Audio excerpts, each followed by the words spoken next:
governors to appear before us, and then they bring evidence after the conclusion of the audit process. This is a matter that we will be giving direction as a committee. And this indicates a challenge. Apart from poor record management, it is corruption, Mr. Speaker, because this document, their authenticity cannot be verified. Some of these documents are generated. They are not documents that can be relied on. That is a challenge that we had in this process. Further, various water service providers did not apply proper accounting practices, and their financial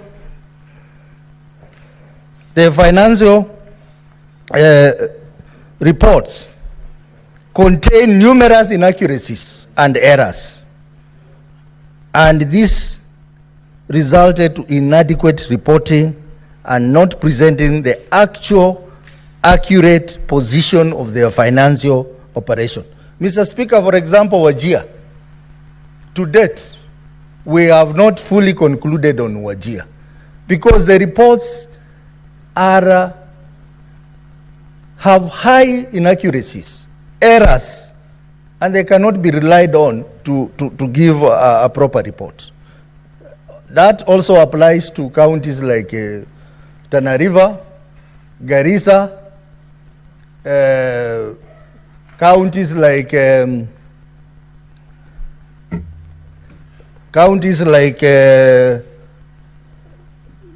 Taita Taveta and others. So, Mr. Speaker, this is another challenge.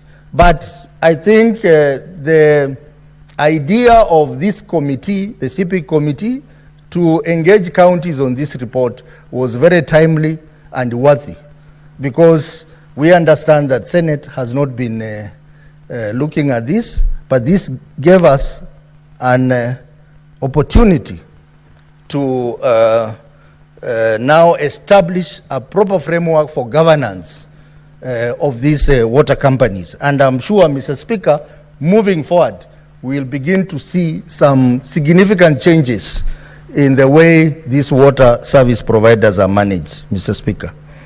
The committee further noted that during that period under review, most of the water companies had weaknesses in executing their budgets. Budget control and performance was a key query in all these water companies. Most of these budgets were not approved by the county assemblies. Most of these budgets were not balancing.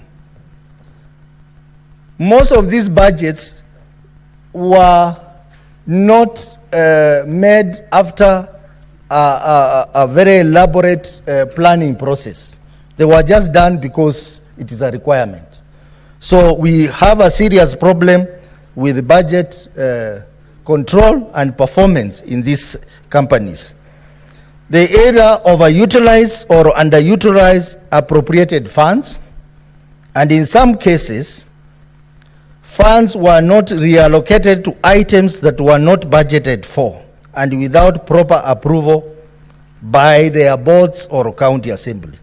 In addition, various water companies failed to comply with the provision of Public Finance Management Act 2012, Public Audit Act 2015, Public Finance Management County Government Regulations 2015, the Water Act 2016, the Company Act 2015, the Income Tax Act Cap 470 of 1974, the Retirement Benefit Act 1997, the Pension Act 1942, the County Government Act 2012, the Accountants Act 2008, and the Water Service Regulation Board WASREB regulations. Basically, it means most of these water companies were not complying with the established law, Mr. Speaker. As a result of the highlighted issues, the Auditor General rendered different opinion, ranging from a disclaimer opinion, adverse opinion, and qualified opinion. But most of these water companies, majority of them, were either under disclaimer opinion or adverse opinion, Mr. Speaker, because of the challenges I have put forth. Honorable Speaker, looking at every volume, because I have said we have processed a number of counties here, actually all the 80 companies. The reports have a section indicated as general observation and the recommendations, which gives a summary of the recurring audit issues across the county water service providers contained in this report. So members, if you have an opportunity, we have given a lengthy chapter on the observations for each water company and the recommendations that we have recommended for each company. The general observation and the recommendation contains this report are as follows. Mr. Speaker, we have made recommendations and observation on the issue of high non-revenue water, the issue of poor bookkeeping, preparation and accuracy of financial statement, the issue of non-compliance to reporting standards and accuracy of the financial statement, the issue of non-compliance to the law on ethnic inclusivity, the issue of material uncertainty to going concern. This was a common query. Non-remittance of statutory deductions, where these companies deduct money from staff and they don't remit. This is a common problem. Non-transfer of assets and liability. Breach of various provisions of the law, budget control and performance, unclear ownership of assets, lack of an updated fixed asset register. These companies, quite a number, do not have a fixed asset register. And that is a very serious governance issue, Mr. Speaker. Cross-county water companies. For example, Nyamira and Kisii, they share one water company, and there are a lot of disputes around it, which this committee directed them to consider declustering, so that we have a water company for Nyamira and another water company for Kisii. That process is ongoing, and Mr. Speaker, I can report that we are making progress. The same also applies to Bungoma and Trans Nzoia, who share one water company. There are huge challenges, management challenges resulting from that arrangement. And again, Mr. Speaker, through committee recommendation, we have recommended that we have a declustering of the company, so that we have a separate water company for Trans Nzoia and a separate water company for Bungoma. And that process, Mr. Speaker, the two county governments are making progress, and very soon we are going to have that declustering happening. Mr. Speaker, the report also contains specific recommendation for respective audit queries for each county water service provider. That details is contained in the reports. It is also important to note that the recommendation contained in this report were arrived at by consensus by members of the committee. Mr. Speaker, before I conclude, it is important that the committee appreciates the determination made by governors so far and various water service providers to appear physically before the committee to present their responses and submission. These appearances, Mr. Speaker, allowed the committee to execute its oversight role over those county entities and help the management of water companies to understand what is expected of them in executing their mandates, and especially on accountability. These efforts have seen a good number of the audit queries having been resolved, as you can see in the specific queries as contained in the reports that we have tabled here. Honorable Speaker, I want to say that we will have another opportunity to debate other water companies, because as I said, we have 5 volumes of reports which we are tabled before this House, containing the observation and the recommendations and the audit query and their position for 80 water companies for those 3 financial years. Mr. Speaker, even before we get there, I think I want to encourage members of this House to take keen interest in the management of water service providers in their respective counties, because they say water is life, and management of water, provision of water, is a key component in our oversight role, Mr. Speaker. Mr. Speaker, we had an opportunity to visit Mombasa Water and Sewerage Company, Mr. Speaker, and we'll be reporting on this, where raw sewage is drained into the sea. And that has been happening for 10 years, Mr. Speaker. Raw sewage, all the sewage in Mombasa is drained into the sea. We had to visit the... Yeah, I can get more information from this. Senator Faki. After I've moved. Allow the Honorable Senator to conclude. Senator Soti, proceed. Mr. Speaker, we visited Mombasa and we saw it for ourselves. And it was a sad moment to see all the raw sewage being drained into the sea for 10 years. And nothing is being done about it. Mr. Speaker, we will also be bringing a report on that. And this is a serious issue. It can even affect our global positioning as a country. How can we allow this to happen under our watch, Mr. Speaker? Mr. Speaker, there are issues about management of water in our key counties, key cities. We have a problem, a serious problem, with the Nairobi Water and Sewerage Company. We have a serious problem in Mombasa. We have a serious problem in Nakuru. But I want to report that the 2 towns have done very well. Nyeri, where Honorable Matinga comes from, and Kisumu. I think these other county cities should go and learn something there. But even within the counties, the water service providers are on the deathbed.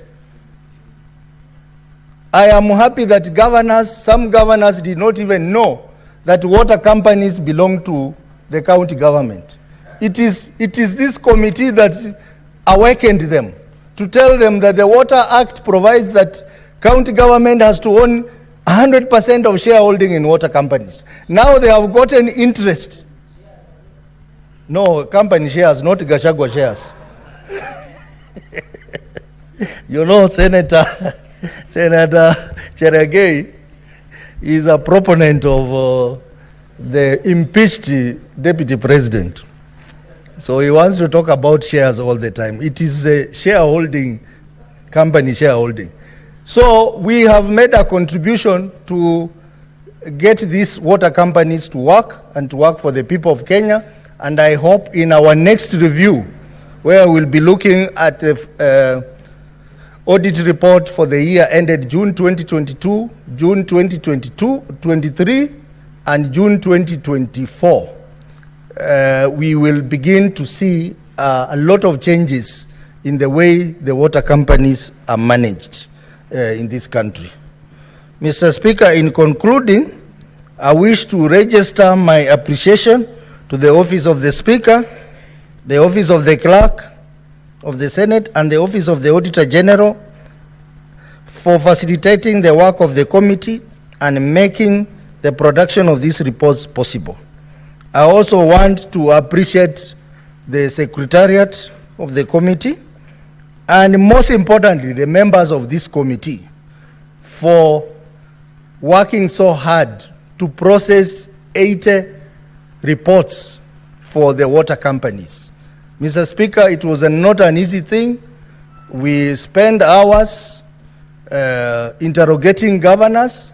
We also spend hours doing the reports, and I can see two members of my committee are here, the Senator Miraj Abdullahi and Senator Ledama Olekina, who are here this morning, for the effort they put in making sure that we process this report for the first time to be tabled here in the Senate.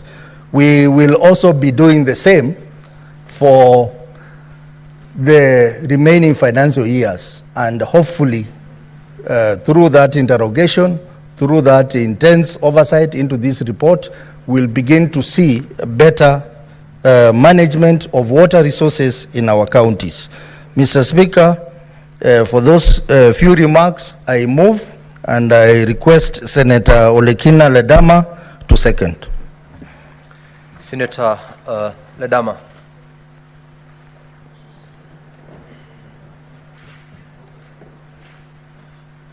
Mr. Speaker, I rise to second the report on the Select Committee on County Publics and Investment Committee, the Auditor General for the financial statement for the following counties, water service providers for the financial year 2018, 2019, and 2020-2021. These counties that have already been listed by the mover of this motion, I will restrict myself to the observations that we made during the inquiry into this, the way this county manage their water resources. Mr. Speaker, one of the biggest problems is that a lot of these counties, the water companies were being run by the board without the input of the county governors. In fact, in most cases, the county governors appeared before our committee and they raised concern as to why they were taking oath and responding to issues which they really did not understand. These water companies were being run autonomously by the board, and it brought in a lot of conflict on how they can be able to manage the resources. Yes, the CCM in charge of water and sanitation for each of the counties were represented in those boards, and they worked tirelessly to be able to set up budgets that can be able to allow them run these water companies. But the problem has already been explained by my colleague, had to do with an issue where you find in Bungoma and Trans Nzoia counties, there's one water company. You go to Kisii and Nyamira, there's one water company. So it brings in the issues of autonomy on which county can be able to generate more resources. So when we looked at that, our committee highly recommended that each of the 47 county governments have their own water companies. We also had a big issue looking at the issues of regional water bodies. The Constitution is quite clear in terms of water and sanitation. Water and sanitation are devolved to the county governments. However, if you look at the third schedule of the Constitution, the national government also has a role to play when it comes to the issue of protecting water sources, securing sufficient residual water, hydraulic engineering, and safety of dams. When we sit in this house, Mr. Speaker, we also confuse the whole process, because I remember there was, during the time when we were interrogating these counties on how they're managing their water resources, there was a Water Act which was being amended. And if you notice, the proponent of that Water Act were moving away all the functions of managing even local companies to the national government. So that brought in a huge conflict. And I think it's about time that all of us now look at how we can be able to really fight for devolution. One of the key recommendations of our committee was that each of the 47 counties have got to look at their resources so that we can avoid this non-revenue water. They look at what they need from these regional bodies, but ultimately work towards managing their own resources. My colleague has already elaborated clearly on the losses that each of these companies were getting. There was a lot of unaccounted for water, and this unaccounted for water came in as a result of dilapidated infrastructure, because there's so many leakages, so many leakages. So when you come to a situation where two counties share one company, and then water is bought from another company or from another county, by the time the water gets there, if you calculate how much was sold to those companies versus how much they generate after they sell the water, you'll realize that there are so much losses, which also led to a lot of financial mismanagement. When we are looking at the case of Nairobi, Mr. Speaker, it was very difficult to be able to tell how much was that company earning. In fact, some of these companies ended up just being, sort of like corruption's dens, where people who work in these companies end up just setting their side water companies, buying water bowsers, so that they can be able to sell, because the mismanagement in the companies that were running water services was so high, such that it was impossible to be able to ensure sufficient water supply. And this is a function of the national government. The national government has got to ensure that there is a sufficient sustainability of water supply to all the counties. So, Mr. Speaker, this was the first time that this Senate was looking at these water bodies. There's still a lot of work that ought to be done, quite a lot of work. And one of our recommendations was that, and I don't know whether that recommendation found itself in the report, is that each of the 47 county senators must now be able to interact on a very close watch with the water companies to ensure that these water companies, first of all, understand their budgets. Secondly, that the county governments allocate budgets to them. But these water companies must also be run to be able to produce enough water, which is sustainable to be able to provide for all the citizens of these sub-counties. And on top of that, we also have to deal with the issue of sanitation. You'll find that some companies only deal with the supply of water. But when it comes to the issue of sewage and sanitation, it is left for programs to be funded by the World Bank. We have to be very clear that these are our responsibilities. Today, Mr. Speaker, you will understand that there is a lot of shift on the role that the World Bank and the IMF plays in countries. Burkina Faso, as a country, the ruler of that country has said no to the support of IMF.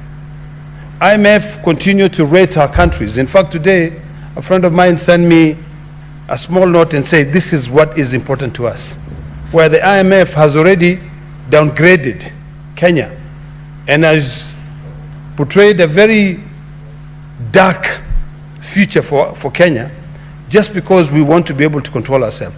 So this trickles down. So our water companies must now be the responsibilities of the county governors, because the county governor is the CEO of that county. And if the CEO does not know how the waters are being run in those counties, it becomes very problematic. We now have a ministry on the blue economy. I think it is important that those water companies and that Ministry for Blue Economy work together to be able to set up huge dams, to be able to ensure that we have reservoirs. We have a big problem when it comes to Nairobi, as an example. The water from Nairobi comes from, I believe, Moranga, or maybe the next county, and it passes through, and there are counties that do not have water, so the water comes here.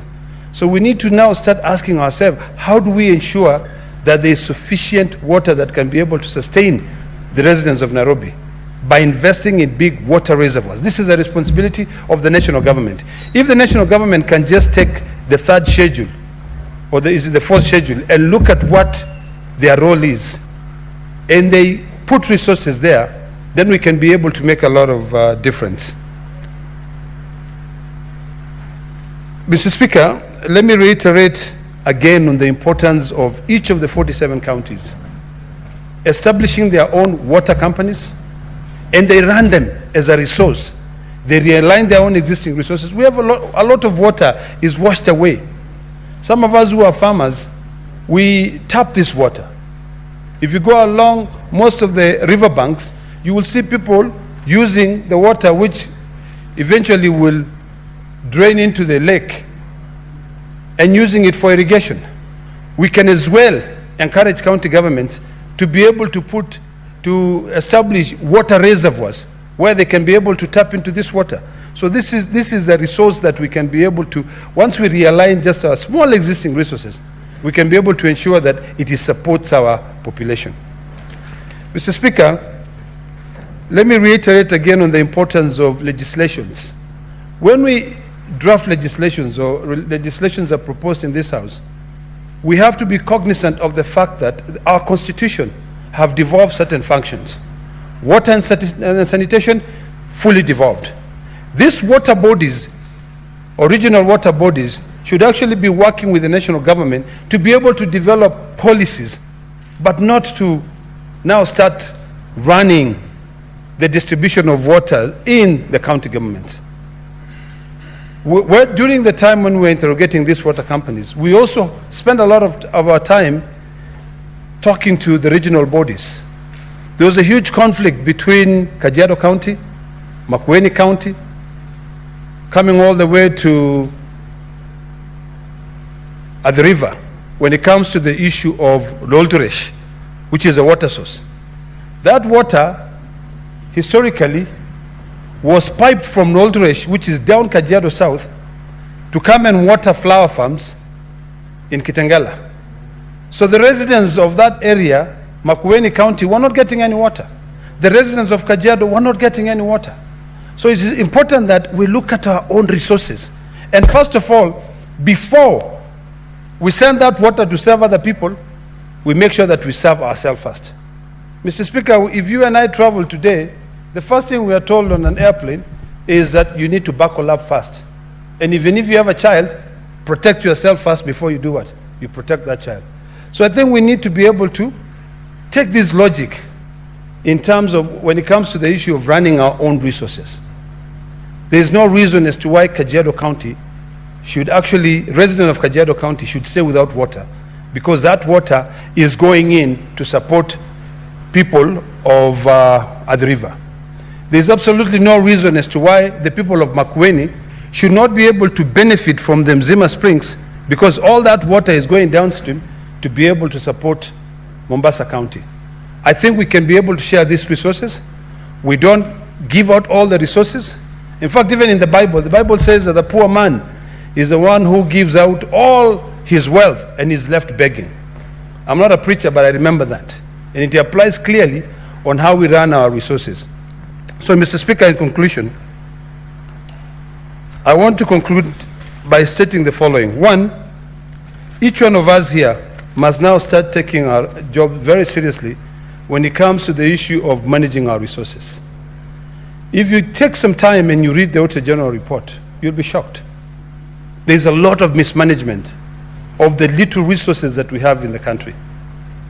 A lot of mismanagement. Whatever happens at the county headquarters also happens in those small companies that are open to run our resources. We must also now bite the bullet, Mr. Speaker. Each of our 47 county delegations here must engage county governors to be able to re-examine and carry out an audit of our water infrastructure. Because there's no point of us buying a lot of water from nearby counties, and then all that water is lost because of leakages, dilapidated infrastructure, which some of them actually end up being carcinogenic.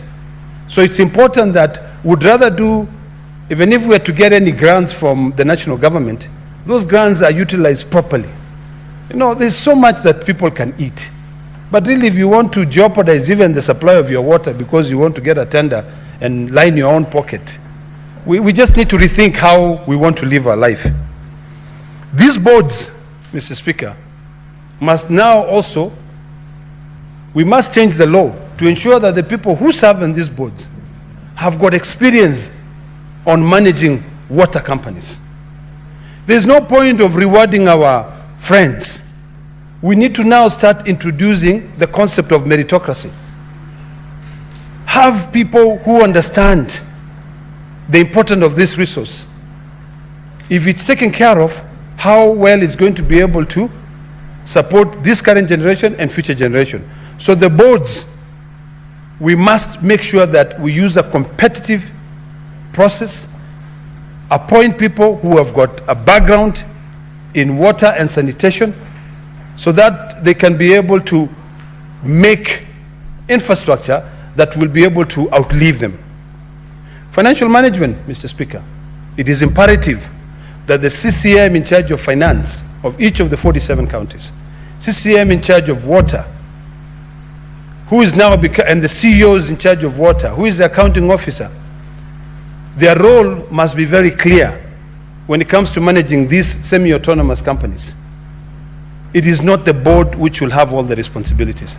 I think the CEO of finance should be tasked with the responsibility of ensuring that they go through the accounts of each of these counties, water bodies, so that when those counties appear before an oversight body, even the governors will be able to be in the know. Most governors have got no clue on what is happening.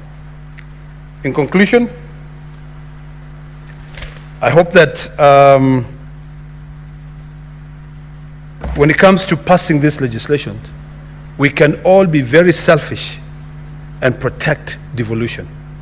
Let the national government handle policy work, but when it comes to the issue of implementation of the legislation, that should be the role of county government.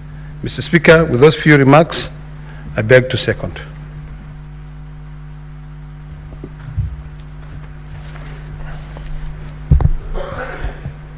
Now, honorable senators, I propose the question that the Senate adopts the reports of the Select Committee on County Public Investments and Special Funds on its consideration of the audit reports for the year ended 30th June 2019, 30th June 2020, and 30th June 2021 of the following water service providers. 1.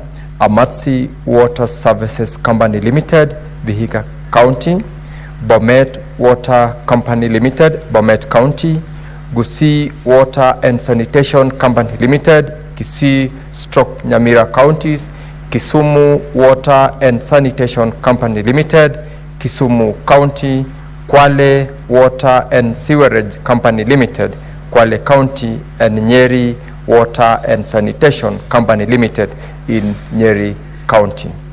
And the audit report of the Wajir Water and Sewerage Company Limited for the year ended 30th June 2021, laid on the table of the Senate on Thursday, 23rd of November 2023.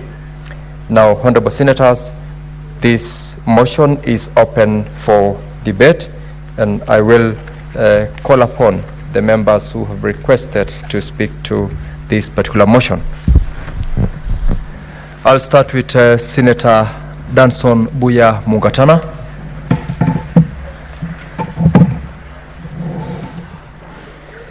Mr. Speaker, I want to thank you very much for giving me this opportunity to make my contribution on the audit reports of the various counties that have been mentioned there, including Amatsi Water, Bomet Water, Gusii Water, Kisumu, Kwale, and Nyeri Water and Sanitation Companies.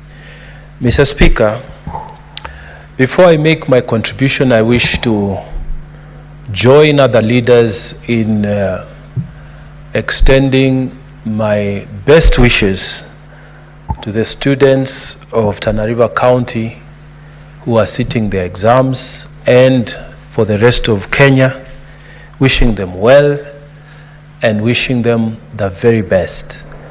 We all pass through there, so just take heart and do the best you can, and God will be with you. Mr. Speaker, secondly, I wanted to acknowledge the industry hard work that has been put by the chair of this committee.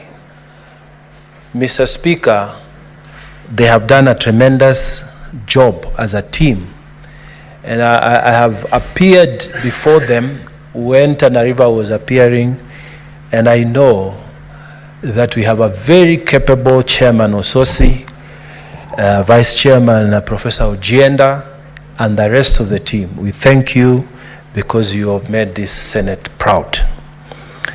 Mr. Speaker, many issues have been raised about the companies that have been mentioned and whose report is before this Senate for consideration.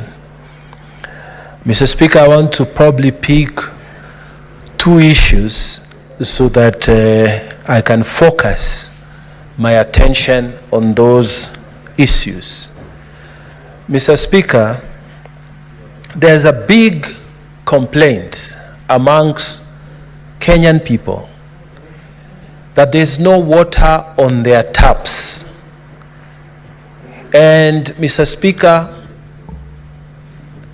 I remember many years ago when the reforms of water were underway. At that time, the Minister for Water was the very Honorable Martha Karua. And she brought this idea to Parliament at that time, that we need to segregate these companies. We need to create water companies. We need to create water bodies that are going to be able to manage water in various levels. Some of them were at regional, and some of them were national. Obviously, from those days to date, a lot of changes have taken place, Mr. Speaker. But the principle remains the same, that if this water is managed at a lower level, and this, in this case, at the county level, then we should be able to have people who have a feeling for the people, who are directly connected, who will not steal the money for water, mismanage the resources for water, so that the county can have water flowing in the taps. Mr. Speaker, this has been a challenge everywhere. And we have been told, Mr. Speaker, that one of the problems is that, and when we speak to the management, like the one in Tana River, they tell you we still depend on the old infrastructure. And Mr. Speaker, the infrastructure that has been there is the one that was built by the county governments, not county government, county councils, Mr. Speaker. And county councils have been gone for more than 10 years. But still these water companies depend on that infrastructure. And Mr. Speaker, we therefore have this challenge of non-revenue water. Non-revenue water has been told by our able chairman when moving, is that water which nobody can account for. It is there, it has been utilized, but nobody can account for it. So, Mr. Speaker, we have also been told that these companies are 100% owned by the county governments, which effectively means, Mr. Speaker, that for the infrastructure to be upgraded, for the infrastructure to be where we want it to be, the new investment must be put into the infrastructure of water. Mr. Speaker, it's not enough for us to just blame the management of these water companies. We must start thinking of solutions. Mr. Speaker, for new money to be put in these water bodies, then it means, Mr. Speaker, we must start thinking of a way of ring-fencing some money which comes from the Senate to go down to the governors, and they be told that this money is for water, and you cannot touch this money. Mr. Speaker, if we could develop that kind of legislation, that is one way forward, and we must start thinking around that issue. Because it appears that if that is not done, like one of our senators here has said, it's the same money, the money goes to the county revenue fund, and the same county revenue fund is used to pay for trips by governors, officials of the counties, and so on. And the money doesn't reach for development of water. Even where they have collected something, you find that that money doesn't go there. Mr. Speaker, we had the same problems with dispensaries and health centers. And you remember, Mr. Speaker, when we were passing the laws that involved the universal healthcare laws, we said that some money needs to be left at the dispensary level, at the health center level, so that if a fence has broken down, the local committee there is able to deal with that matter. If it is a car that has a puncture, the local committee is able to withdraw money from the revenues they are developing, they are collecting there, and do something about it. Mr. Speaker, what is so difficult about us also creating some serious thinking following that model around ring fencing money for water, so that money we vote here can go down there, yes, to the governors, who are the people who are supposed to, by law, arrange the budgets. But in between, some money be ring-fenced for water, so that infrastructure of water can grow. Because no matter what we say, Mr. Speaker, no matter what we do, if the infrastructure of water that we want to use in 2024 is the same infrastructure in Tana River County, for example, that was set up in 1960s by the Tana River County Council, it will never work, Mr. Speaker. We must start thinking as a Senate of a way of pushing money so that infrastructure can be upgraded. Mr. Speaker, there's another thought also that we need to think, because this is a house of ideas. Mr. Speaker, 100% we have been told is owned by, the shares are owned by the county governments. So in Tana River County, Tawasco is owned 100% by the county government of Tana River. And Mr. Speaker, the county government of Tana River will tell you we don't have money to invest for infrastructure. Money is being delayed from coming from the national government. Our equitable share is little. Tana River government will tell you we do not have sufficient funds to do fresh investments. Then, Mr. Speaker, why can't we start focusing on finding a way within the law to unlock that 100% shareholding?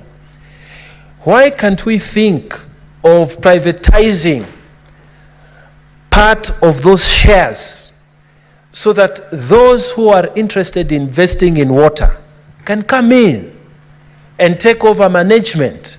They can buy in 30% shares within the companies. They can buy in 40%. They'll be present in the management and in the boards of our county boards for water. So that, Mr. Speaker, a person who even may be benevolent, if you've made your money, maybe you made your money abroad, or you made your money in legal practice, or you made your money in investment elsewhere, or whatever you do, and then you wish to purchase shares within the water companies of your county, and you become a shareholder because you want to do something for your county. Mr. Speaker, if you have reached that level where 100 million shillings is not an issue with you, 500 million is not an issue, and you want to retire, and you feel like you want to do something special, Mr. Speaker, it is possible. We must find a way in which we can create law that allows even benevolent investors to put in money within our water companies. So that, Mr. Speaker, we shouldn't be, I pity some of our managers in these water companies. They'll come before Chairman Ososi and tell them, we are angling for World Bank to give us this money. We are angling for, I don't know what other grants to get. So we need to to meet this and this and this and this and this and this requirement. When you look at it, the money they are angling for is 50 million, is 100 million. You know, Mr. Speaker, and they come to Nairobi, they tell you, help us achieve this and the other, and it is money that many Kenyans here can raise if the law allowed them. And then we have this attitude that it's only Muzungu money that will be able to save us. So people keep on talking about monies from out, monies from out, monies from out. In the meantime, there's a lot of money here within this country, in Uganda, in Tanzania, in Somalia, which, if properly structured, can be put into these water companies and will be able to improve infrastructure. And our people will be happy to pay those reasonable bills if they're having the service, Mr. Speaker. Because this is the problem. Nobody wants to pay water bills. Why? Why? Because there is no water that flows through your tap. And the next time the water flows through your tap, they bring you a bill for all the months that the water never flowed through your tap. We had an experience, Mr. Speaker, in Tana County. When the head of state was visiting, suddenly water started flowing in the taps. Head of state visits, Mr. Speaker. Water started flowing in the taps. You know, it shouldn't be that way, Mr. Speaker. And if the problem is investment, then we should create opportunities for people to invest in infrastructure, so that these monies can be used by management to create opportunities for our water bodies to function.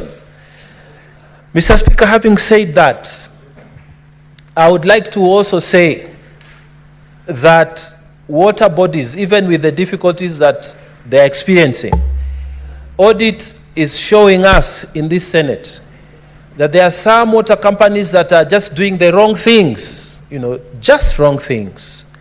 And some of these are not difficult to comply with. The law, the National Cohesion Integration Act, Mr. Speaker, has said that if within that county there are some majority tribes, you make sure that 30% should not be occupied by one tribe alone, so that the other people can have opportunities, Mr. Speaker, to be employed. Now, we have many water companies, Mr. Speaker, that have totally ignored these rules. And in this report, Gusii Water Company has been mentioned specifically. But Gusii Water Company is not alone when they are told that 80% of your employees are in contradiction of the National Cohesion Integrity Commission Act.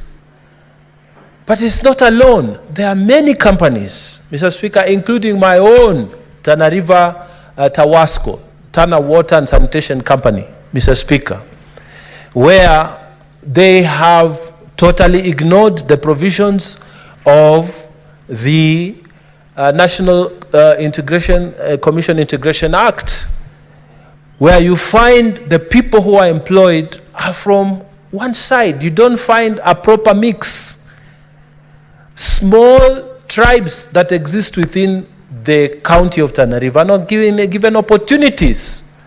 Mr. Speaker, what are the consequences of flagrant disobedience of the law?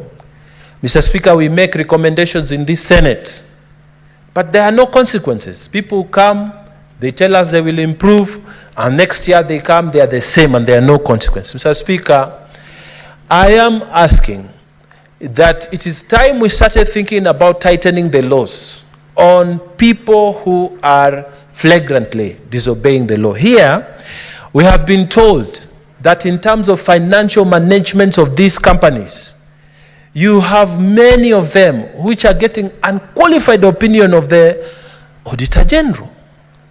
Now, if the Auditor General says that the opinion they are giving in terms of financial management of your monies, the funds that have been made to you, is unqualified opinion, Mr. Speaker, and then no consequence is visited upon them. Instead, in the next meeting, they bring some documents, like the chairman said, they generate documents so that they tell you, oh, we were only told, our opinion was only bad because we didn't have this and this other document. Now we have them. I like the stand Mr. Chairman has taken, that the documentations that have not been assessed by the Auditor General should not be accepted by the Senate committee. People should go through the processes, Mr. Speaker. Mr. Speaker, there should be consequences, because after we make recommendations, there should be consequences. I always feel very let down by some of these guys. EACC sits in the Public Accounts Committee. They have a permanent representative there.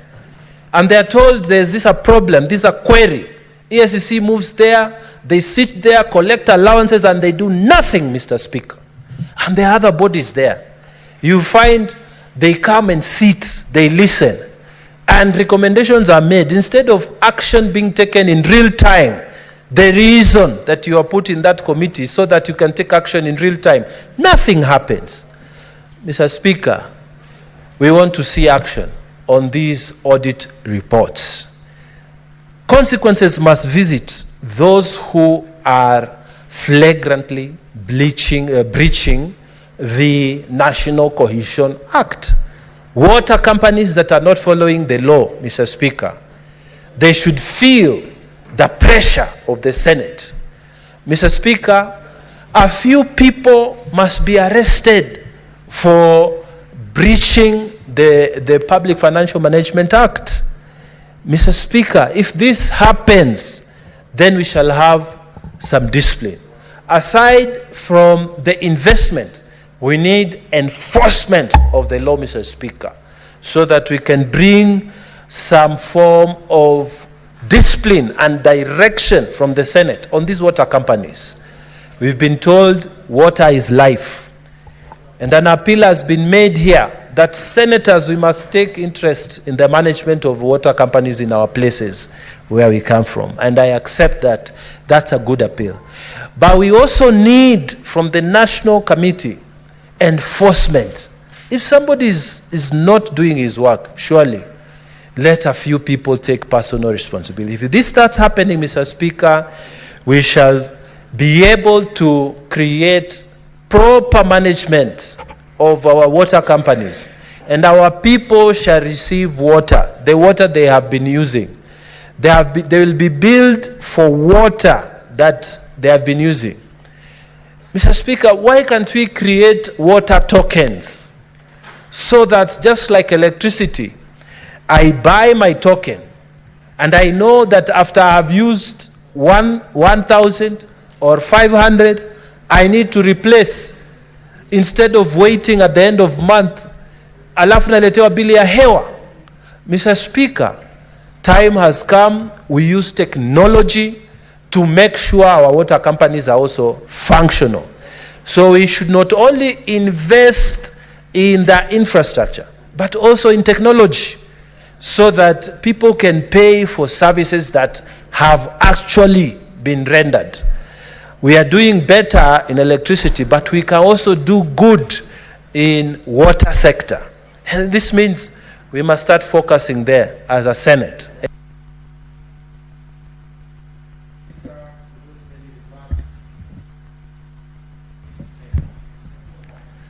Senator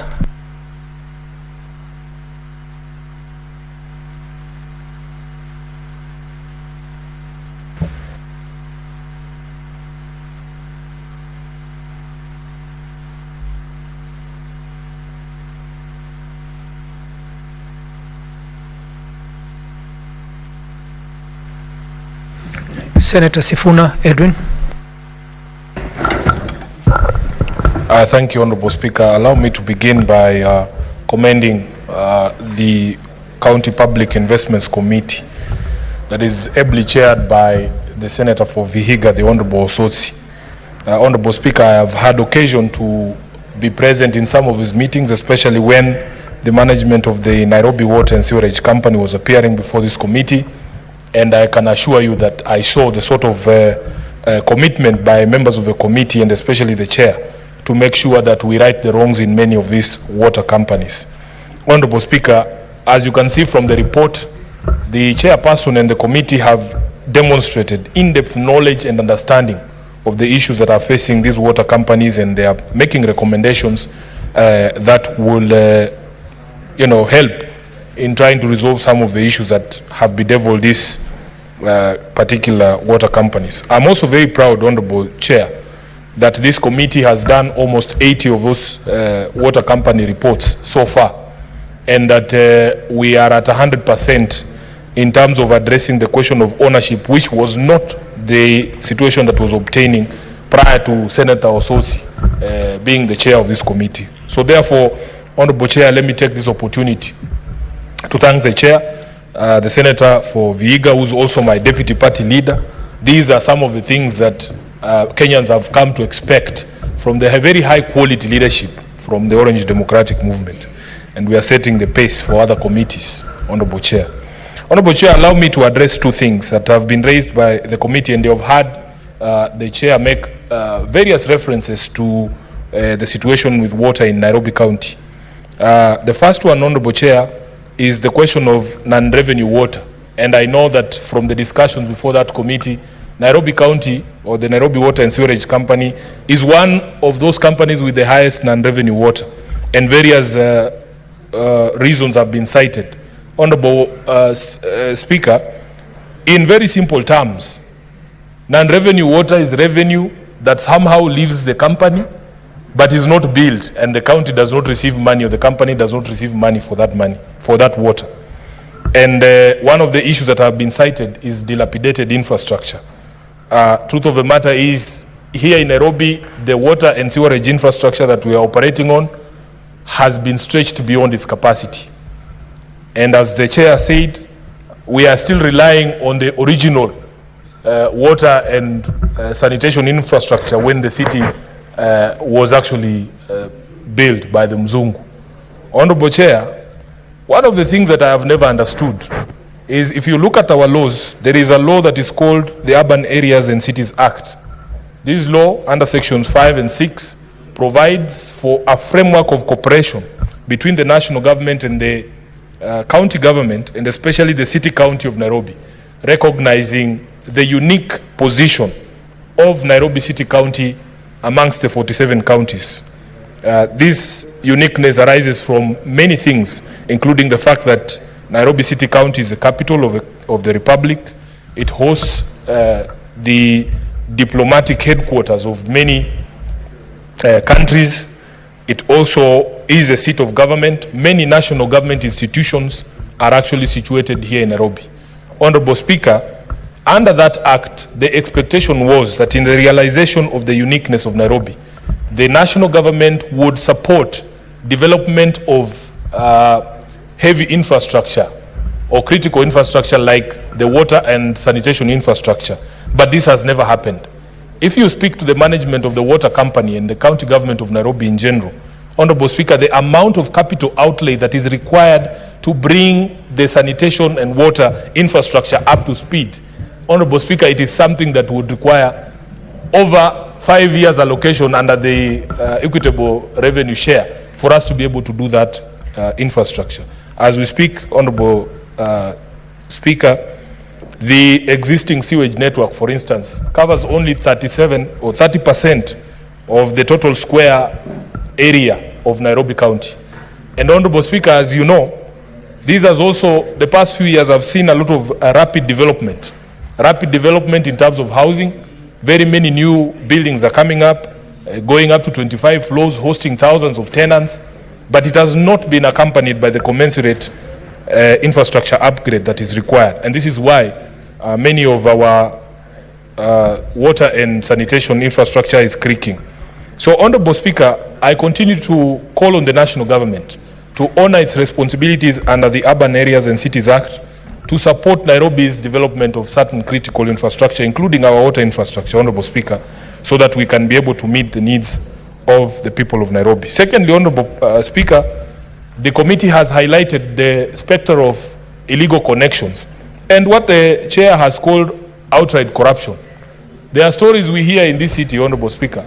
Very serious allegations are made against the management of Nairobi Water City Company, the people who work there, that, Honorable Speaker, even though they told us that there is this program of equitable distribution of water across the city, that there are unscrupulous people within the company who are even themselves merchants of water, people who own water bowsers, who are aware of the distribution schedule, who will make sure that, Honorable Speaker, the running joke is that some of them have mjengos going on and they tell their contractors, just wacha nifunge Nairobi West and then I'll come and see you at the hardware, Honorable Speaker. Knowing that you are shutting water supply to Nairobi West, then your bowsers are available for the people of Nairobi West to buy water from you. So these stories, Honorable Speaker, unfortunately for us, we rely on other institutions, and we have complained even at the Committee of Public Accounts that unfortunately for us as a house, our role ends somewhere. That once we bring up these matters before these committees, we depend on other institutions of government, including the EACC, to be able to follow up and to be able to bring some of these matters before the courts so that we can stop these malpractices. I remember, Honorable Speaker, and I don't know if Chair of this committee can recall, that when the Nairobi Water team was before his committee, there was a discussion about the discharge point for sewage from these exhausters in Nairobi. And the management there could not tell you on average or in a day what are the identities of the trucks that have delivered or have discharged this morning. They cannot tell you the number of times a vehicle specific registration number has appeared there, and it becomes very difficult for you to manage revenue if you are operating like that. So, Honorable Chair, if we do not focus on this question of illegal connections and corruption within our water companies, we are doing nothing. And by the way, I used to think that cartels, for instance, in water, are shadowy figures who you cannot point out. Honorable Speaker, the people doing illegal connections are known within our communities. It is the inefficiency of the water companies that supports the existence of these cartels. Because the people there, especially in the informal settlements, have come to realize that the suppliers down there who have made illegal connections somehow provide a more reliable service than the water company itself. So if these issues are not addressed, Honorable Speaker, then we will not be doing anything. Lastly, Honorable Speaker, I want to just comment on I think on something that the Speaker, the Chairman said, that the recommendations are arrived at by consensus. And in replying, I would also want him to advise if this consensus is just amongst the members of the committee, or if in fact the management of the water companies themselves share in some of these recommendations, because it is important that you get the buy-in of these stakeholders, especially on conflict areas such as the Kisii and Nyamira situation that you have referred to, the Bungoma and Trans Nzoia one. If there is no commitment from those stakeholders to resolve those problems, there's not going to be resolution of those problems. So therefore, Honorable Speaker, I want to thank the committee. I thank them for the support that they are rendering to all these entities for them to be able to improve. At the end of the day, Honorable Speaker, what the people of our counties expect is reliable water supply. If you look at the statistics, the people who in this city have access to water 24 hours are less than 40%. The rest of us, Honorable Speaker, we have to play pata poter with our water supply. And this is a situation that is not acceptable. And we have to call out the management of these companies. We have to call out the management of our counties to ensure that this is done. Nairobians have waited for so long, Honorable Speaker, because, you know, there's a project that we were following very closely on the Northern Collector Tunnel that was supposed to add an additional 170,000 cubic meters of water to our daily supply, which would have helped, because we are running a deficit of over 200,000 cubic meters of water every day.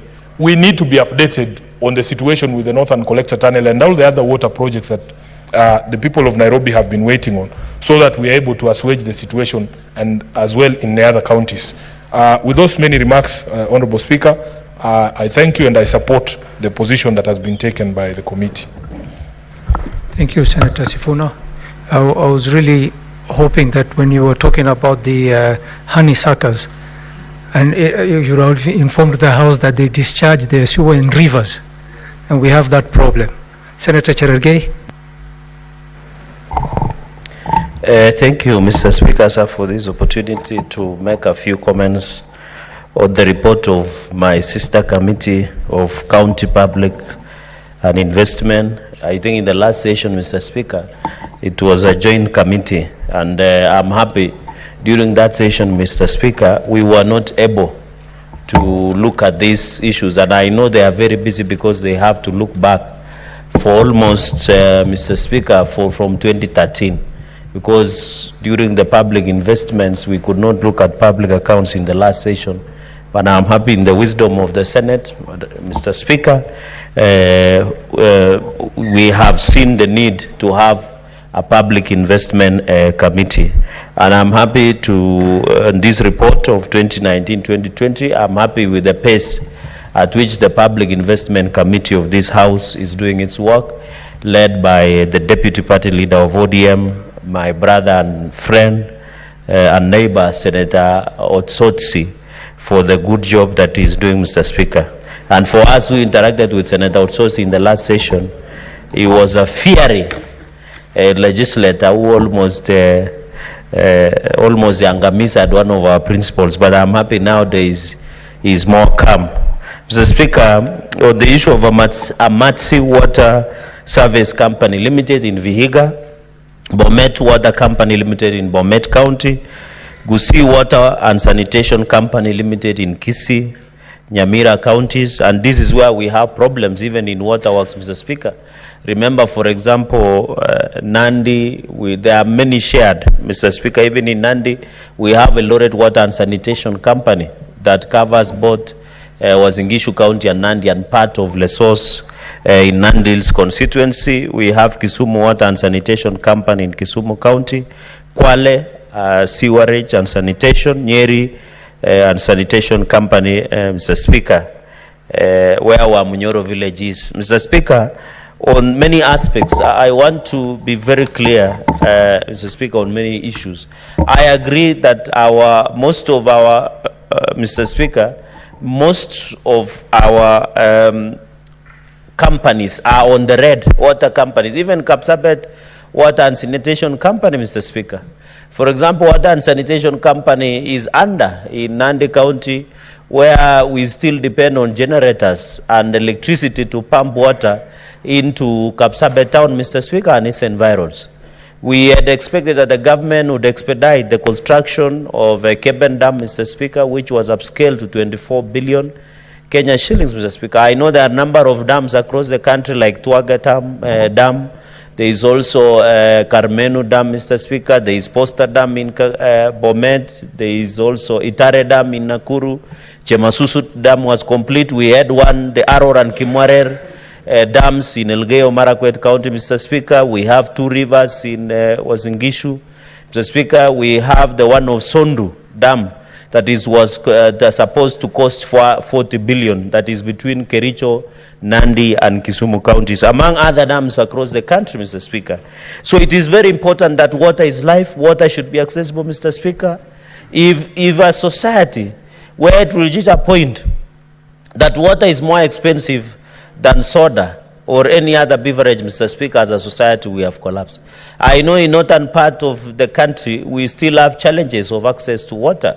And we remember we were being told that there is aquifer waters, especially in Turkana and that northern Pell, where we were being told up to 70 years access to underground water, to especially regions, your county like Garissa, Wajir, Mandera, among other counties in the northern frontier, Mr. Speaker, is very critical.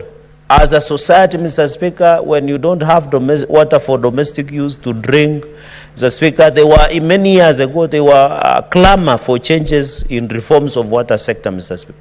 Even, Mr. Speaker, as we grapple with the challenges of access to water in eastern and northeastern part of this country, where ours is rain-fed, Mr. Speaker. We are lucky from where I come in Nandi. The reason why we don't have so much challenge of access to water for domestic use, drinking, and other usage is because of rain-fed kind of access to water, Mr. Speaker. In fact, even coastal waterworks in Mombasa, Kwale, Kilifi, and counties that border Indian Ocean, Mr. Speaker. There was even a proposal of Mzima Springs that is not sufficient. We need desalination of, because the auction water has salt, Mr. Speaker. Those are some of the access to create water in these areas, Mr. Speaker. But can you believe living in Nairobi is like living in some eastern or northern eastern of this country? Because, Mr. Speaker, water only appears in Nairobi like medicine, Mr. Speaker. No one is sure. That is why the thriving business of water bowsers in this city, Mr. Speaker, where at the moment there are many water bowsers. Even in yours, when you drive in the Nairobi roads, Nairobi streets, Mr. Speaker, you will always spot water bowsers. It's a booming business. Because, Mr. Speaker, I don't know it was by default or by design, where the supply of water has collapsed in this city, Mr. Speaker. We were being told the northern corridor of Murang'a should provide sufficient water, sufficient water to Nairobi city, Mr. Speaker. So, Mr. Speaker, I can tell you many Kenyans, 4 million plus residents of Nairobi, Mr. Speaker, there is no difference with people who are living in Wajir or Turkana in terms of access to water. You have to buy water, which is expensive in terms of household expenditure, Mr. Speaker. You know, many families across the country, Mr. Speaker, spend 60% of their income on food. Food being inclusive of water, Mr. Speaker. I think that is a challenge as a country we must grapple with. And I think as a country, our people should be able to access clean and safe water wherever they are. 50 million plus, Mr. Speaker. And therefore, we want to ask counties, because most of these water and sanitation companies are domiciled within counties, Mr. Speaker. We want to ask, Mr. Speaker, we notice, and I want to confirm that we don't have smart meters, where you still have clerical waterworks, the meter readers. I'm told the first president of this republic was a meter reader in this city, Mr. Speaker. And I know Senator Okiya Omtata might be aware, because he's good at litigation, that he was the meter reader, Mr. Speaker. So you get people, clerical, still go and read, Mr. Speaker. And I don't know, you know, you can be a meter reader and become a multi-billion in this country. So, Mr. Speaker, when you go and they still read it physically using motorbikes, using access, and then write, Mr. Speaker, we need to introduce smart meters so that we protect and ensure accuracy in terms of declaring in the financial statement. And I think water sanitation companies should introduce, Mr. Speaker, smart meters so that you don't need to be there. Even Kenya Power and Lighting and Company, although that's another, it was one of the scandals that did affect this country was provision of smart meters in Kenya Power and Lighting Company. We need smart readers, smart meters, so that our people, we can know. So, Speaker, you know, I was shocked that these meter readers come and read and then go and approximate how much you will pay. But if you had smart reader, it gives us the precision of a military marksman what you should pay in terms of access, Mr. Speaker. And therefore, even it will also assist non-revenue water, Mr. Speaker. Because the fact that that water is lost, it means that revenue is lost, Mr. Speaker, in terms of non-revenue water. And therefore, we need to have even, Mr. Speaker, a technological era. Kenya is boasting of being technological savvy, Mr. Speaker. For example, we need to ensure that we have GIS. Geographical Information System, Mr. Speaker. When you have Geographical Information System, Mr. Speaker, GIS, it can tell us where is the pipe leakages, where there is pipe burst, the way Kenya Pipeline Corporation are using in terms of GIS.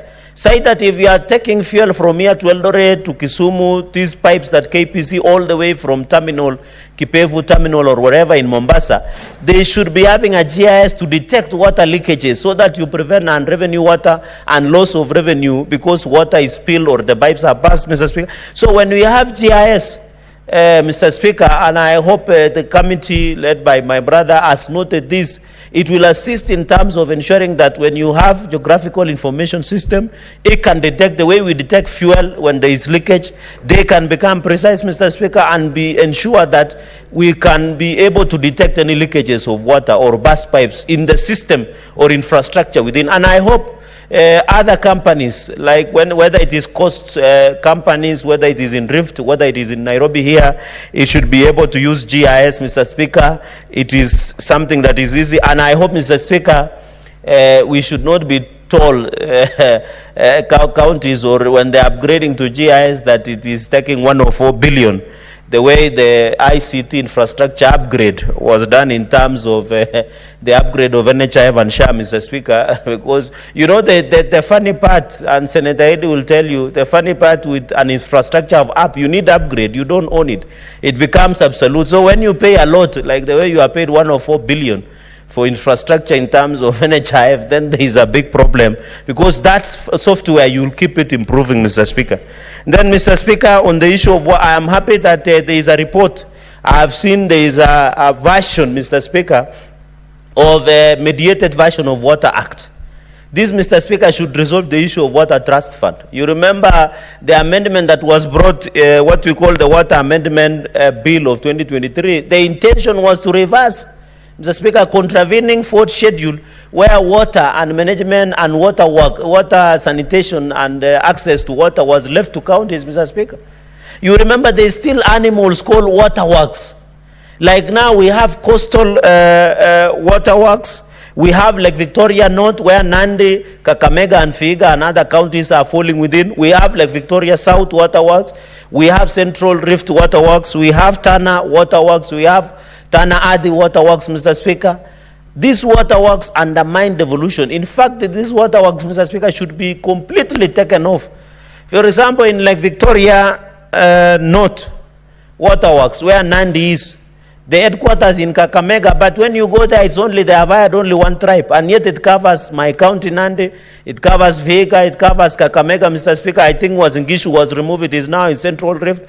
We are suffering. Most of the development in Lake Victoria North, in terms of even drilling water in schools and hospitals, Mr. Speaker, and other community center, they are only drilled in Kakamega and Vihiga and other areas, but Nandi is left out, Mr. Speaker, because of perception that this region, Mr. Speaker, and it undermines Article 10 or principles of good governance and national values, Mr. Speaker. So when you look at like Victoria North, Nandi, when you look at the projects that come to Nandi through that waterworks as opposed to other regions, Mr. Speaker, it is very unfair.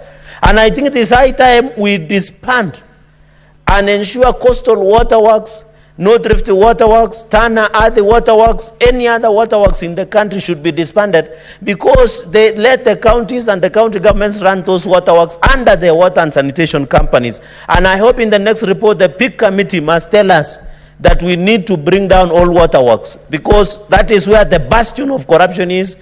Most of the dams that I mentioned, like Tuake, Karmenu, Posta, Itare, Keben, and other dams, Mr. Speaker, including Sondu, and including North Rift, and even Aurora and Kimwarer, are run by specific waterworks, Mr. Speaker.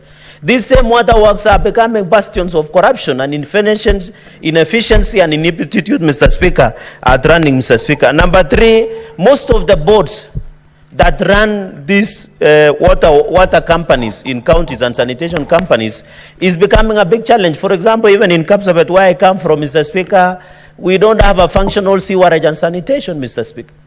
It was done by the Mzungu that is near Kiropket, behind Kapsabet town, Mr. Speaker. That even environment impact assessment has not been done by NEMA. In terms, Mr. Speaker, when you go, we are trying to do one in Nandi Hills town that has been given to a contractor near Kosoi, next to Nandi Hills town, Mr. Speaker. The water and sanitation, in terms of sewerage and sanitation, should be efficient. Most of the sewerage and sanitation, Mr. Speaker, can you believe, most of them were constructed by Mzungu. I think Senator Mungatana said something that as Africans we need to be careful. We believe that Mzungu money will change us. It will not change. If we want to remove the present neocolonialism of running, Mr. Speaker, this nation, Mr. Speaker, we need to agree, Mr. Speaker, and in terms of, we need to improve that infrastructure. I am happy that as we even do affordable housing, Mr. Speaker, we should also work with ensuring that we have a proper sewerage and sanitation for the affordable housing program, so that we have a complete circuit. So that when you live in a house, you are sure of access to water, you have access to sewerage and sanitation, because, Mr. Speaker, most of the sewerage and sanitation areas are next to public places, and public where people live, Mr. Speaker, and I think it is important that we do that, Mr. Speaker. Mr. Speaker, the regeneration of water sources, I have seen Nairobi regeneration program where the government is trying to hire most of the young people, Mr. Speaker, and ensuring that they have access. Mr. Speaker, number 5, of course, the issue of water service provider in terms of bulk water program, Mr. Speaker, purchase agreement, we must agree, water should be accessible, Mr. Speaker. There is a song in reggae that a society becomes dysfunctional when there is nothing that is of development, Mr. Speaker. There is song that when you look outside the window, do you see anything to smile about, Mr. Speaker? When you see there are more prisons, and I think it is Lucky Dube, Mr. Speaker. Unfortunately, he was felled by assassin. Mr. Speaker, you remember the song "No One Can Stop Reggae"? And last time we could not say that because people of Azimio like Senator Manzo was using it. No one can stop reggae.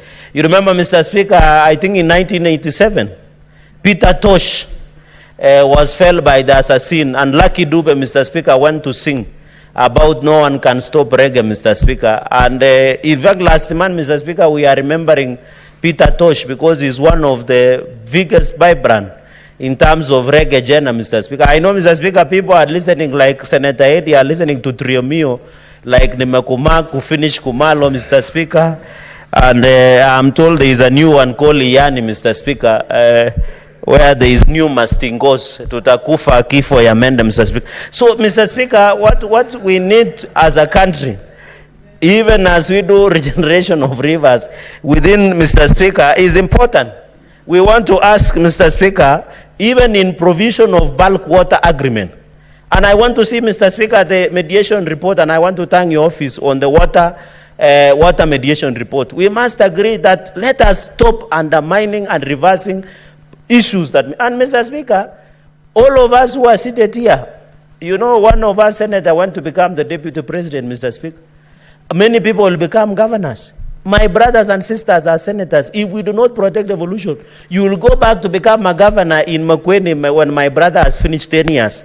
Don't interfere with him in 2027. When he has finished 10 years, Senator Maanzo, you don't want to go and run a county government. That is a shell, Mr. Speaker. Senator Otsotsi, I know your governor is going for the last term. I know you don't see eye to eye, but you don't want to go and inherit a county government that is dysfunctional. Mr. Speaker, as we talk, the counties are yet to receive their disbursement, contravening Article 219, Mr. Speaker. Even in Garissa, Mr. Speaker, your governor is serving the second term. But your ambitions looks beyond the governor level, Mr. Speaker. But the point I'm trying to make, let us not be part of the people who will legislate ourselves out of business. So that we can, I remember Senator Ojila Yako, when he was the senator here before my brother, Senator Eddie, Mr. Speaker, and you know he was the only young man in Nyanza who campaigned with an helicopter. So it looks he is a man of means, Mr. Speaker. We used to tell the people like Senator Ojila Yako, the current governor, that we need to protect devolution. So that when you go back to become the governor, Mr. Speaker, you don't suffer. Mr. Speaker, let us be careful. Even on this report of water mediation version, I want to ask colleagues to be very careful. Senator Otsosi and your committee, you need to assist us. I have seen Senator Kisang, part of the PIC members. I have seen Senator Eddie, who is a member of PIC, Mr. Speaker. Let us ensure counties function into the fruition, Mr. Speaker. Even the issue of running of the companies. I saw, Mr. Speaker, in conclusion, you saw Northern Corridor that is providing water to Nairobi. They need to be compensated. Even in Nandi, Mr. Speaker, we are giving water to Kakamega, but in Tuia Bay, there is no water. In Kapkangani water is no water, yet we give our water to Kakamega. You go to Chebara, where my brother Senator Kisang comes from. Water is taken to Eldoret. The people of Chebara are not receiving access to clean and safe water. Yet they are protecting the source of water that comes to Eldoret. We are protecting the water that goes to Kakamega. Muranga is protecting water that comes, Mr. Speaker. I know even in Garissa, it's only a kilometer or so within Garissa town, but there is no clean and access water, Mr. Speaker. Yet the Tana River is just passing outside the city of Garissa.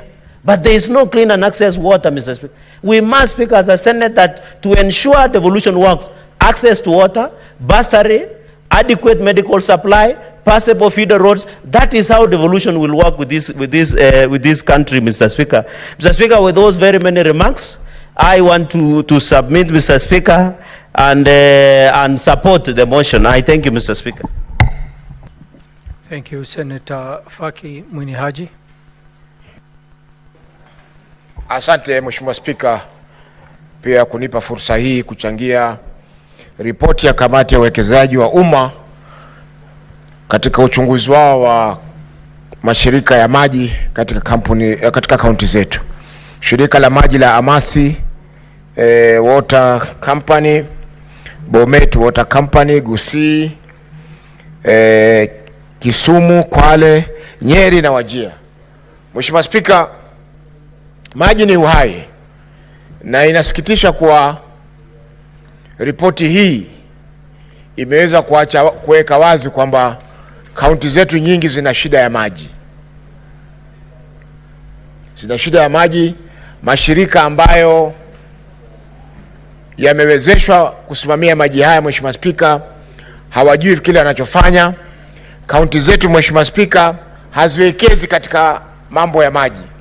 Wao wanaona kwamba kuna kampuni wanataka kampuni zile zilete faida kila mwaka, lakini hakuna uwekezaji wowote ambao unafanyika katika zile kampuni za maji. Mheshimiwa Spika, hata ukiangalia bajeti za kaunti nyingi utapata kwamba kwa mambo ya maji ni zero. Mheshimiwa Spika, kabla ya kuendelea, ningependa kusahihisha Senator Ososi aliposema kwamba ile sewage yote ya Mombasa inaingia katika bahari ya Hindi pale Kipevu. Mheshimiwa Spika, sewage ya Kipevu ni ya sehemu ya Changamwe peke yake, si ya Mombasa nzima. Sehemu zingine hakuna sewage, watu wanatumia yale mashimo ya kawaida. Kwa hivyo sewage ambayo tulikwenda tukafuatilia mwezi wa 5 nafikiri na Senator Ososi pamoja na kamati yake, ni ya Kipevu. Mheshimiwa Spika, na jambo la kusikitisha ni kwamba mpaka leo hakuja kuwa na maendeleo yote pale Kipevu. Vile ilivyokuwa tulivyokwenda, walisema kwamba pesa zitakuwa released na World Bank anytime tuweze kumaliza ile ukarabati ulikuwa unafanyika. Lakini Mheshimiwa Spika, ni masikitiko kwamba kufikia leo hakuna kazi yoyote ambayo imeendelea pale, na maji bado ya sewage yanaingia kwenye bahari. Mheshimiwa Spika, bandari ya Mombasa ni bandari ya kimataifa. Hatuwezi kuruhusu sewage iwe inaingia katika bandari yetu wakati kuna meli pale zinakuja, kuna mizigo, kuna vyakula vinaletwa, Mheshimiwa Spika, katika bandari ile. Hii marekebisho, Mheshimiwa Spika, ilikuwa ni mradi ambao umefadhiliwa na World Bank, na tatizo lilikuwa ni kwamba World Bank hawakuweza kuapprove invoice fulani ili waweze kurelease money, waachilie fedha za kuweza kutekeleza na kumaliza mradi huo. Kwa Mheshimiwa Spika, ni jambo ambalo ningeomba kamati kama itapata fursa irudi tena waweze kuliangalia kwa makini, kwa sababu ni aibu kwamba kaunti yetu ya Mombasa inamwaga sewage katika bandari ya Hindi, ambao bandari hii, Mheshimiwa Spika, bandari ya Mombasa ambao bandari hii, Mheshimiwa Spika, ni ya kimataifa. Mheshimiwa Spika, katika kuangazia mambo ambayo yako katika ripoti hii ni kuwa fedha nyingi zinapotea, maji yanapotea bila ya kuuzwa kwa wananchi ama kwa wale ambao wanahitaji kununua maji yale. Mheshimiwa Spika, kwa Kiingereza wanaita non revenue water. Mheshimiwa Spika, tukiangalia miundo msingi ya kampuni ya sehemu nyingi za maji, Mheshimiwa Spika, ni pipe ambazo zilijengwa nyingine kabla ya uhuru 1963. Mheshimiwa Spika, sasa karibu Kenya imefika miaka 60, pipe ni zile zile. Mheshimiwa Spika, zimejaa kutu ndani. Mheshimiwa Spika, maji yanayowekwa katika pipe zile, Mheshimiwa Spika, hatuna uhakika wa usafi wake. Wengi wetu, Mheshimiwa Spika, siku hizi hakuna anayekunywa maji ya mfereji. Wengi tunakunywa maji ya chupa. Hata hapa katika bunge, Mheshimiwa Spika, hakuna anayekunywa maji ya mfereji, kwa sababu hatuna uhakika kwamba je, maji yale ni safi ama sio safi. Kwa hiyo Mheshimiwa Spika, fedha nyingi ama hasara kubwa inapatikana na kampuni hizo, kwa sababu ile miundo msingi ambayo inapeleka maji kwengine, pipe zinaweza kupasuka kwa muda mwezi, hakuna anayejua, na maji yanamwagika kiholela katika sehemu hizo. Mheshimiwa Spika, kule Mombasa hivi majuzi walianzisha zile wanaita smart meters. Lakini smart meters zile, Mheshimiwa Spika, haziwezi kupima maji ambayo hakuna. ikiwa wewe huna maji yanayoingia katika tanki yako ama yanaingia nyumbani kwako, hata ukiwekewa smart meter itakuwa hujatibu lile tatizo ambalo liko. Kwa hiyo Mheshimiwa Spika, uwekezaji katika mambo ya maji, Mheshimiwa Spika, mara nyingi huwa tunafanya zile umuhimu wa mambo kinyume. Yani our priorities are upside down. Tulikimbilia kuweka smart meter, lakini maji katika mfereji hakuna. Kwa hivyo hata kama una smart meter, Mheshimiwa Spika, huwezi kuhesabu kile ambacho hakuna. Mheshimiwa Spika, tukiangalia masuala ya uwekezaji katika kampuni hizi, utapata kwamba ni ule mtaji ambao uliwekwa na serikali wakati wa nyuma ndio unaendelea kutumika katika kampuni zile. Kampuni nyingi zinapeleka hasara kwa sababu japokuwa iko haja kubwa ya maji, kila mwananchi anataka kutumia maji, Mheshimiwa Spika, lakini maji yale, Mheshimiwa Spika, kuyatoa katika sehemu zile ambazo yanapatikana mpaka kuyafikisha katika majumba ya watumizi imekuwa ni shida. Mheshimiwa Spika, kwa mfano kama Mombasa, maji yake mengi yanatoka Mzima Springs, lakini Mzima Springs ile kutoka ijengwe 1940s mpaka leo hatujaongeza hata nusu pipe. Sisi yetu ni kukarabati pipe na kuomba pesa za kufanya utafiti wa kuwezesha vipi tutaweza kujenga pipe nyingine. Mheshimiwa Spika, ukienda leo pale Mzima, Mheshimiwa Spika, utasikitika kwamba wale walioweka Mzima Springs waliweka Mzima 1 na Mzima 2 na Mzima 3, lakini leo miaka 60 baada ya miaka 60 ya uhuru, zaidi ya miaka 60, tuna Mzima 1 peke yake ambayo ndio inapeleka maji Mombasa. Mheshimiwa Spika, sehemu nyingine ya maji ya Mombasa ni yale maji yanayotoka katika Mwache, na sasa Mwache Dam inajengwa tena ili iweze kusaidia watu wa Mombasa kuweza kupata maji rahisi. Lakini Mheshimiwa Spika, bado kuna mizozo baina ya kaunti zetu, japokuwa maji zile sehemu za maji ni sehemu za kitaifa, lakini bado kaunti zetu zina maji. Kwa mfano, hapo nyuma kulikuwa na mzozo baina ya Kwale County na Mombasa County kuhusiana na zile mradi wa maji wa Mwache. Watu wa county wa Kwale walikuwa wasema maji ya Mwache yatumike Mwache peke yake, na hali yale maji ambayo yatapatikana pale katika Mwache Dam yatakuwa yanaweza kutumika Mombasa na kufaidisha pia watu wa Kwale. Mheshimiwa Spika, sehemu nyingine ambayo inaleta maji katika kaunti ya Mombasa ni Marere ambao pia iko Kwale. Hivi majuzi, Mheshimiwa Spika, wale watu wengi wanaokaa sehemu za Changamwe constituency, Jomvu constituency katika kaunti ya Mombasa walikosa maji kwa sababu maji yote ambayo yalikuwa yanatakana kuja Mombasa yalikuwa yamepelekwa Kwale mjini ili kusaidia maandalizi ya Mashujaa Day ambayo ilifanyika juzi. Mheshimiwa Spika, hayo ni masikitiko makubwa kwamba mpaka sasa tunaweza kufungia maji karibu watu 1,000,000 maji yaweze kupelekwa sehemu moja kwa sherehe ya siku moja. Mheshimiwa Spika, kwa kumalizia ni kuwa maji ni uhai. Mheshimiwa Spika, maji ni uhai na hakuna uwekezaji wa kibinafsi katika masuala ya maji. Tukiangalia kaunti zetu nyingi, Mheshimiwa Spika, kama ni Watabuza wana 1 ama 2. Ukiangalia Mombasa nyingi labda ziko 3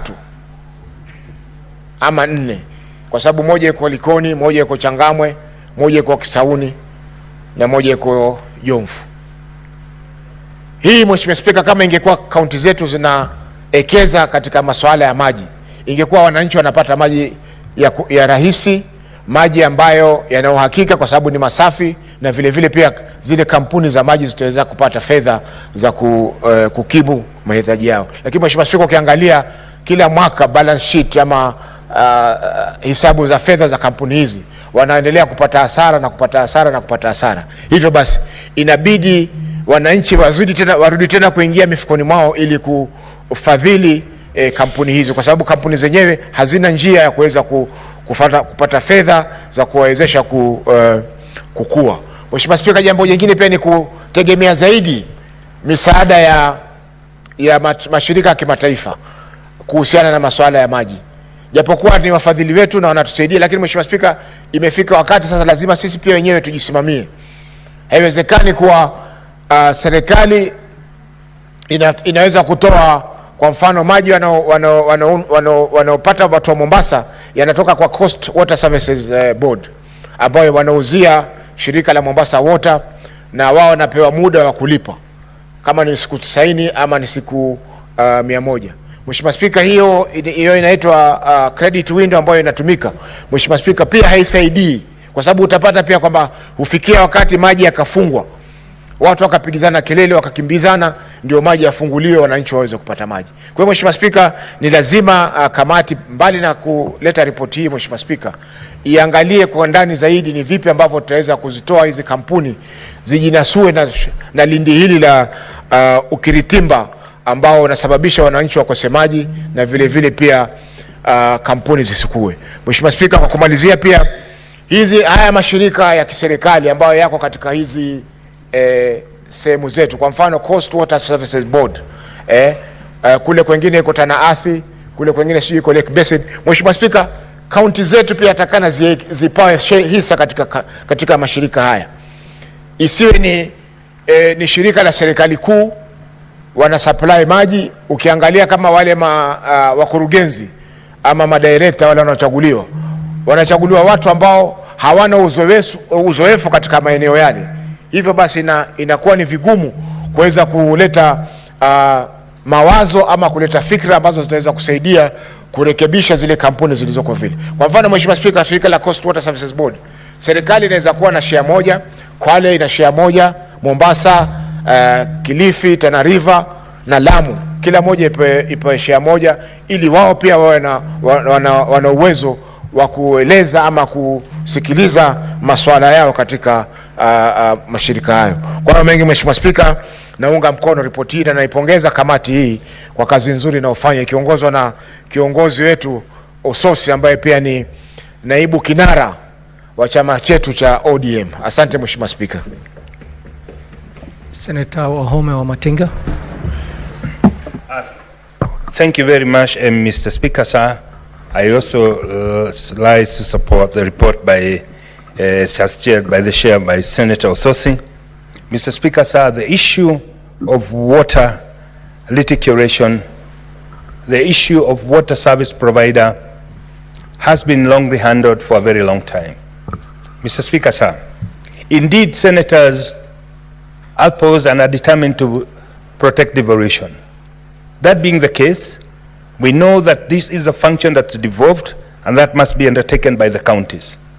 However, Mr. Speaker, it must never be lost to us that we have aspects of water, specifically in some counties, that cannot be handled by the county government alone, but must be a concerted effort by regional bodies. Therefore, Mr. Speaker, sir, I am one of those who support water development agencies because I think it's the high time that we change our approach in water reticulation. The issue of non-revenue water has been discussed and addressed by various speakers, senators in this House. However, Mr. Speaker, sir, the amount of investment that's required to put intelligent water systems, including the lines and the smart meters, including the reservoirs and dams, cannot be achieved by a single county. We are also it's also not lost to us, Mr. Speaker, that different counties are endowed differently. Some of these natural resources, where we have rivers, there are counties that do not enjoy those natural resources. And therefore, Mr. Speaker, it is imperative that we look at the water issue as a close-cutting multi-county issues and can therefore only be invested into by a government, both local and both county and the national government, by making water accessible to almost everybody in this country. Mr. Speaker, sir, if you look at the counties, and I'm happy to say that Nyeri County is one of the counties that has water, have little water challenges. However, that is only limited to some sub-counties in Nyeri. When you go to Kieni, that is Kieni West and Kieni East, we have proposed dams, Karimeno Dam that was proposed way in the 60s, Narumoro Dam that was proposed at around the same time, but garnering the resources and the budget required to come up with those dams, Mr. Speaker, has remained a challenge. But that can be achieved, Mr. Speaker, if we have now the new approach of public-private partnership, where we make water a tradable commodity and ensure that the private equity flows into the business. Mr. Speaker, sir, non-revenue water, some of the companies having as much as 70% not left unchallenged, because if we are able to address the issue of non-revenue water, then we would be generating enough resources even to address the issue of the equity that's privately acquired. Mr. Speaker, sir, this can only be possible if we also have a paradigm shift in the way we think. In other countries, Mr. Speaker, we know that pension funds are invested to develop the infrastructure. We know that pension funds are used to ensure that water, both clean water and sewage water, is addressed. Mr. Speaker, sir, as we address the issue of clean water, as we address the issue of potable water, we must at the same time look at what we do with the sewage water. Mr. Speaker, in many counties, Nyeri County included, most of the areas do not have a functional sewage system. That means that most of the water that is used finds its way back into the rivers again. This, Mr. Speaker, we know it is against the SDG goals of which Kenya is a signatory. And therefore, Mr. Speaker, sir, we must address the issue of ability to raise equity. We must address the issues of ability to attract investors into the water sector. And some of the water bodies, some of the water service providers, Mr. Speaker, they are too small to achieve economies of scale. Sitting in the water committee, Mr. Speaker, we had a recommendation that we must look at what the size of a water company is for it to be able to achieve economies of scale. As much as we talk about the issues of governance, Mr. Speaker, it is also imperative that we also look at how big it is. We know for you to be able to achieve a certain magnitude of investment, you must also have a certain number of consumers. Therefore, Mr. Speaker, as much as we talk about this being a devolved function, it is also important we try to look at a new approach of having regional bodies that where counties can merge and have a water service provider that can be able to achieve economies of scale. Having said that, Mr. Speaker, it is also important to look at the way the boards of management in water bodies are formed.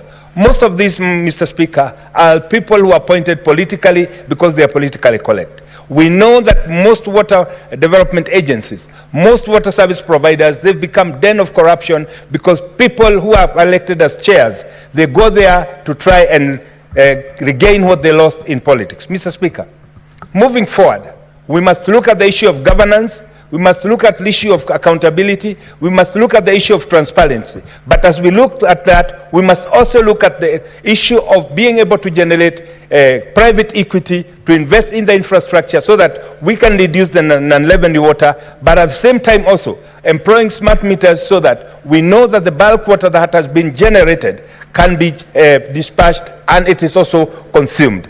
That must happen for the clean water as well as also sewage water. Mr. Speaker, sir, we know that one of the biggest challenges, especially in the county of Nairobi, is having sewage flowing into the river. Mr. Speaker, sir, that can only be addressed if we account for every drop entering into the household and trying to address the same, but that it must also be treated so that what we discharge back into the rivers does not pollute our environment. Mr. Speaker, sir, the issue of water in some counties has become quite a disadvantage because of their geographical location. But we know, Mr. Speaker, sir, by embracing the light technology, by embracing water harvesting technology, and as also water usage services, we can be able to ensure that most of the water that we take into our houses is intelligently used. I do remember, Mr. Speaker, sir, one of the motions that I tabled when I came to this house was application of intelligent water usage in buildings. Mr. Speaker, sir, as we do with the movement sensors that charts the light on and off depending on whether the room is occupied, we can also have taps. We can also have water reticulation system that is intelligent so that you do not have somebody using one bucket of water to brush their teeth where they can also use just a quarter of an acre grass. Mr. Speaker, sir, this can only be achieved if we come up with the right legal framework, if we have a holistic approach that does not look at water as an isolated county issue, but rather as a national approach whereby we would have the law. And that is why I am one of those who support the bill that addresses the issue of bulk water. Why, Mr. Speaker, sir? We know in most countries, in Western countries, water, because it's a tradable commodity, it is able to attract investors, and therefore even the management of the reticulation itself, because this is an asset that must be able to amortize itself, it is managed in a more prudent way. This can also be achieved, Mr. Speaker, if we take the same approach. The Northland Collector Tunnel has been named here several, Mr. Speaker. We know if we had put that private equity into that, by now we could have realized the project. By now we would be selling the commodity, and at the end of the day, the goal of having cheap, clean, and affordable water will be achieved. Mr. Speaker, as I conclude, I would want to commend Nyeri County because we've been performing very well. It is one of the counties where we have the least non-revenue water. But having said that, Mr. Speaker, it is also not lost to me that we still do not have reticulation infrastructure that reaches all the household. At about 70%, Mr. Speaker, sir, we still have another 30% to go, and this can be achieved if one will renew our infrastructure. And to do that, I think it's the high time that we come up with a legislative framework that will allow the water bodies to be able to access private equity from the banks by making water a tradable commodity. Mr. Speaker, sir, I want to take this opportunity to thank the committee for having come up with this report, and I think for the senators, it is a challenge that, yes, we must look at the water service providers. We must put a keen eye on that, because that is one of the low-hanging fruits, something that we can be able to realize quick gains, and by so doing also help our legislators, our people. Thank you, Mr. Speaker. I support. Senator Daniel Manzo. Thank you, Mr. Speaker, for giving me an opportunity to contribute on this very important report. Mr. Speaker, although Makwiny County is not named here, and this was up to 2019 to 2020, I'm sure the next report, Mr. Speaker, will include Makwiny County. But most important, Makwiny County, Kitui County, and Machakos counties are served by River Athi, among other rivers, whereby River Athi goes through Nairobi.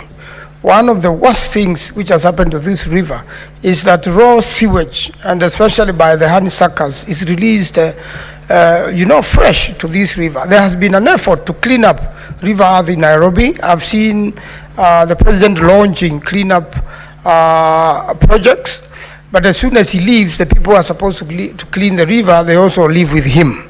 And therefore it becomes like a PR exercise, and the water downstream continues to be dirty. With the sewerage systems in Nairobi, last week, and even the last 2 weeks, have been releasing raw sewage water to River Athi, and it is green through Machakos, Kitui, and Makwiny. And most unfortunately, Mr. Speaker, a lot of Kenyans use this water. It is used by many water companies in Makwiny. And therefore, we must come up with a system to make sure that there is clean, safe water be consumed by the people in Kenya. Mr. Speaker, there is water storage, and the water is devolved under Schedule 4 of the Constitution. But unfortunately, the national government is still holding 90% of all the water systems. The counties have not received their monies in the last 4 months, and it must be very frustrating for a governor to sit in the county. You want to deliver water to the people, and you have no money to do this. Mr. Speaker, there are boreholes, most of them mismanaged through these companies, most of the money collected and stolen by individuals.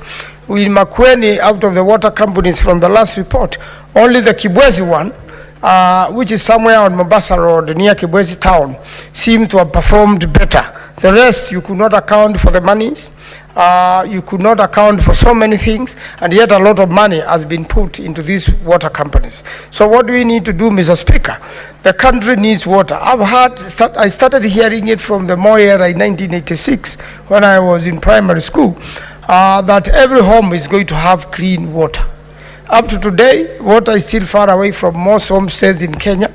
Piped water is still not available to every homestead in Kenya, and yet, Mr. Speaker, is a very cheap way.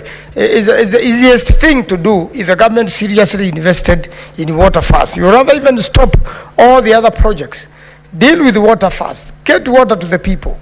and then next do the roads to the people. Probably by doing that way, then it will become much better. You will improve in education, you will improve in agriculture, you will have enough food for the people, and then do the roads so that the same can be transported to marketing places. Otherwise, Mr. Speaker, although there are good policies, they have not been implemented. The people of Kenya have waited patiently for clean water into their homesteads. It has not happened, and it does not seem to be in sight soon. Thwaka Dam, which has been talked about by quite a number of contributors here, is 94% done, but now stalled for the last 2 years. I am pushing the government. I was there recently. It is very expensive to delay a water project because the contractors are on site and they are charging the country. And it is not the only one. There were quite a number of them, the Mwacha Dam, the Northern Collector, and all of them, Mr. Speaker, seem to have stalled. So when will we give Kenyans water in their homesteads? All these dams, the Thwaka Dam was supposed to give water to Kitui, Machakos, and makwiny, even water for irrigation. When will this happen? And this is fertile land where farmers can grow a lot of food and can become the food basket of Kenya, and then can even sell abroad, because agriculture and agribusiness are one of the biggest businesses Kenyans can invest in, and every household has a meal every day and has some extra money to send children to school. Mr. Speaker, this matter of water must be taken very seriously by this House and by the government. We must have a proper law. We must actuate and make actual the delivery of water services to the people. We must make sure that the pending projects are completed. I am wondering why the Treasury is frustrating the Ministry of Water so much, why the Treasury is frustrating the counties so much. Why can't money is going to the counties be given priority, so that the governors can prioritize on water? When you look at the Notresh water, which the Center for Narok was talking about, it comes from somewhere Mount Kilimanjaro. For many years, it went to water flowers of individuals. And then the moment it was supplied to the communities around Kajiado and makwiny, then it became another big problem. And corruption, serious corruption, have riddled these water companies. There are as many corrupt officials as you can get. There is no capacity even to try them. ESCC does not seem to have a capacity to deal with this. And even the police does not seem to have capacity to deal with the corruption in water services company. It is a high time Kenyans became responsible where they work, where they deal with water, so that there is no stealing, and the money is collected. I want to finish on this. The money is collected. If you can have a system, like an M-Pesa system, pay bill system, then all these monies will be collected into one place, and the account can be seen and can be accounted for, and the counties can make sure it is accountable. We need to invest in that so that we have enough monies to continue investing in water. And I really want to urge that let Treasury release monies related to Thwaka, release monies to the counties, and let's give people clean water in the country, so that we can have a healthy nation, and we can use it to do agriculture, and we can use it to grow the nation. Thank you, Mr. Speaker. Senator Abbas Sheikh Mohammed.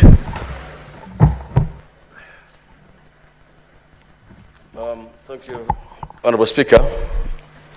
Honorable Speaker, I want to also join the other members to support the report. Honorable Speaker, I think the report, I want to commend the committee first for the excellent work they have done, because visiting 80 water companies is not an easy thing, for knowing the resources that is available to this country, this Senate. Honorable Speaker, water is actually a very crucial resource that is life. Kenya has actually plenty of water, but always scarce to be utilized by people or accessed by people. Honorable Speaker, Kenya also has the highest number of institutions that manages water. We have almost 12 water works, 9 other regional developments, all and the companies on every county that manages water, but water is never available at a given time on demand.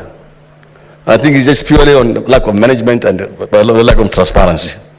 Honorable Speaker, the water companies in the counties are actually almost not functional, most of them, especially my county, Wajir Wasco is actually getting resources from World Bank, is getting money from the counties, but of course, the counties are not even, the water company is not even able to pay itself for some times now, and even up to 200 staff were laid off, and to date, they have not been paid their dues for almost 5 months they worked, and whatever, any other gratitude.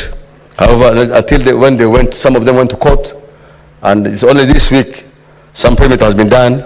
About 70 of them have been paid for 4 months, and the rest have not been paid. And that much the county is actually, the Wajir Wasco is actually in obsolete, I mean they're in need of money. Still the money is available from the World Bank.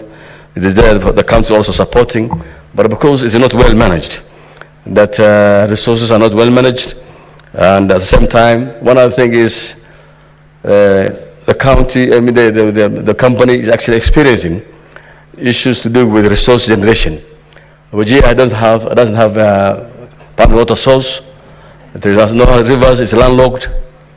It depends. It depends on boreholes, the groundwater. We have about 600, currently 600 boreholes. And these boreholes have been managed by communities in different parts of the county.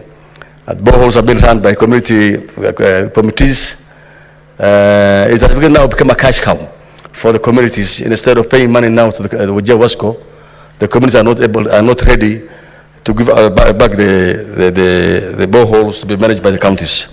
Honorable Speaker, I think the most important thing now is that my committee, the Committee of Devolution now, water is actually a devolved function. But the problem is that of the 9 water agencies and many regional, I think there are about 4,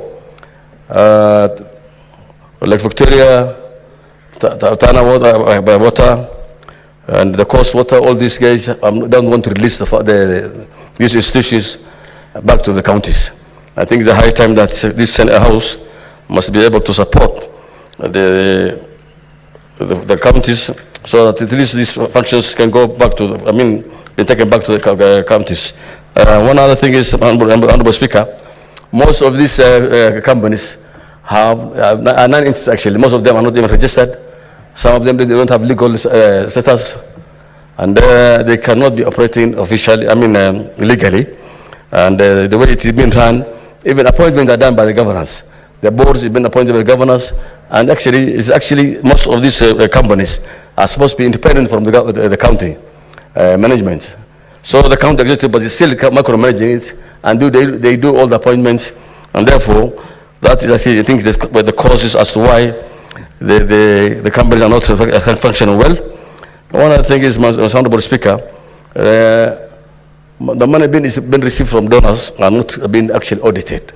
And I think that's why the CP guys need to go at least in depth on auditing the Auditor General to audit these companies.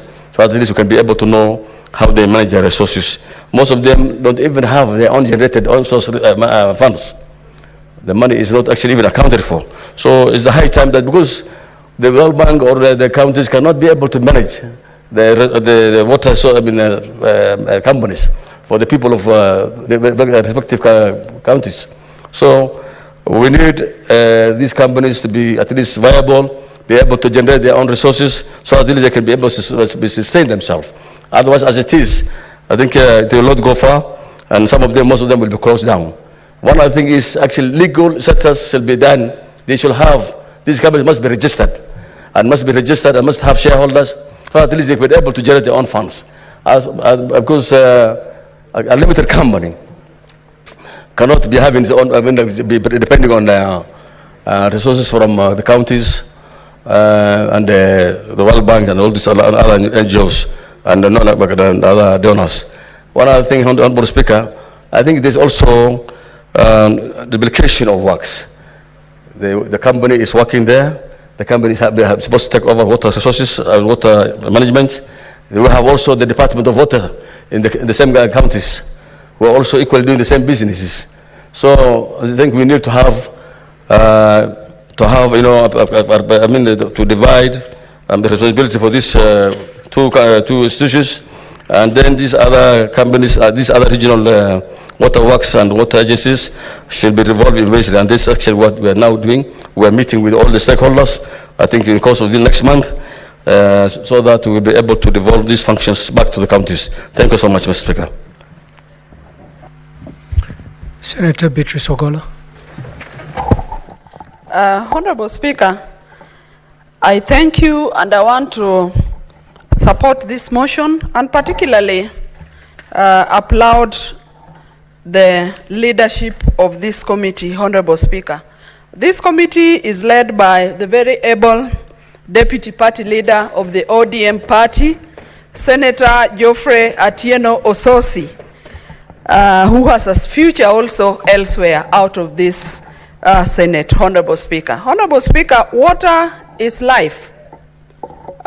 In the SDG 6 talks about clean water and sanitation, Honorable Speaker.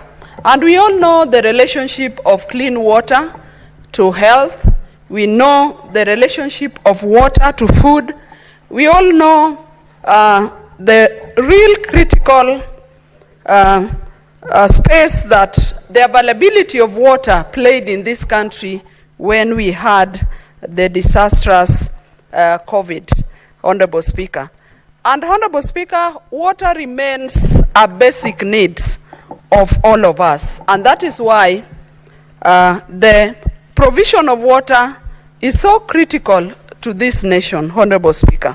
There's the 9 reports of water companies of Busia, Elgeyo Marakwet, Kirinyaga, Kilifi, Mandera, Migori, Mombasa, Laikipia, and Tharaka Nithi, Honorable Speaker. But the obstacles that we continue to meet in this sector remains uniform in all the counties, Honorable Speaker. In the report, Honorable Speaker, the committee makes reference to aging infrastructure.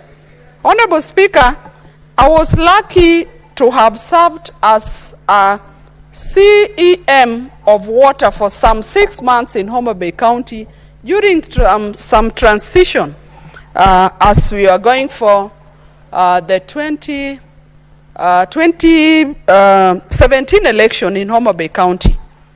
I was then the CEC of lands, but the privilege to serve as CEC of water for some 6 months. And Honorable Speaker, all the challenges that this committee talks about are challenges that I encountered when I had that short stint as the water CEC. Honorable Speaker, the infrastructure that our counties have, especially in the municipalities, in the county headquarters of the county, remain the same infrastructure that has been there for all the time that those towns have been there. In particular, in Homa Bay Town and Homa Bay Municipality, we have an aging infrastructure. Despite the growth that has been there, then it means, Honorable Speaker, that this infrastructure cannot consistently and sufficiently serve this growing population in the town. So as much as the Lake Victoria South Water Board has dealt with, through development partners, has dealt with the availability, the supply of water. Honorable Speaker, if the counties or the companies do not get funds to deal with the distribution lines, with expanse distribution lines that can serve this population, then the issue of access to water by our people remains a pipe dream. And that is often why this water system breaks down, because if it's going to be pushed to pump water to all the areas of the towns or the catchment areas, the infrastructure that is available is not able to do so. So, Honorable Speaker, the county governments or the boards and all the funders or the development partners must, as a priority, deal with the rehabilitation of the distribution lines of our water system. Honorable Speaker, along the aging infrastructure, we also have corrupt practices within these jurisdictions. Honorable Speaker, there is the mention of illegal connections. And Honorable Speaker, when you reflect at all our urban centers, you often see the thriving business of water tankers. It is right to believe, Honorable Speaker, that most of the people dealing with the water tankers or the water boosters are also people within the water sector. And Honorable Speaker, then it means that they are able to cause inadequacies in the provisions of water so that they are able to make their businesses thrive, Honorable Speaker. Honorable Speaker, water remains a basic need. And as a country and as the world as enshrined in SDG 7, everybody should be able to access water as a basic need. Honorable Speaker, the report also mentions the high operating costs, and Honorable Speaker, this is a setback to the realization of a water supply in most of our companies. Honorable Speaker, most of the companies and the municipalities as we have still rely on electricity as a source of power. And a number of the companies are not able to pay their electricity bills. And so you have a lot of interruptions in the provisions of water in our municipality. Honorable Speaker, there's also a mention of governance. Honorable Speaker, in most of the companies, this is a menace that in providing water, these provisions must be managed by competent people that are appointed, Honorable Speaker. We urge our governors that oversee these companies that go ahead and appoint people who can actually manage these water companies.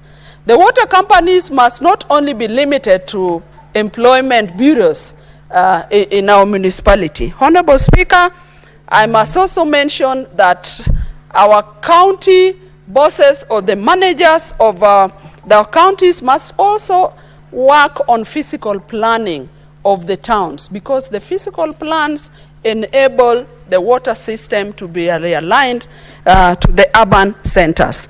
And lastly, Honorable Speaker, I also want to mention that water provision must not only be limited to the urban space, that everybody in this republic deserve the provision of water.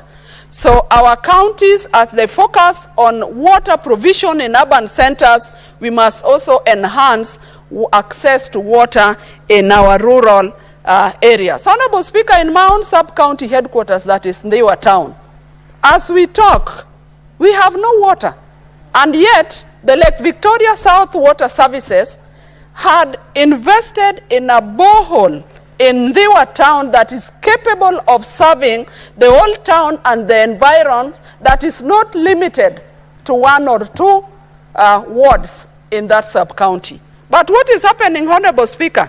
The borehole is available, water is available, but distribution, all the lines are destroyed, Honorable Speaker.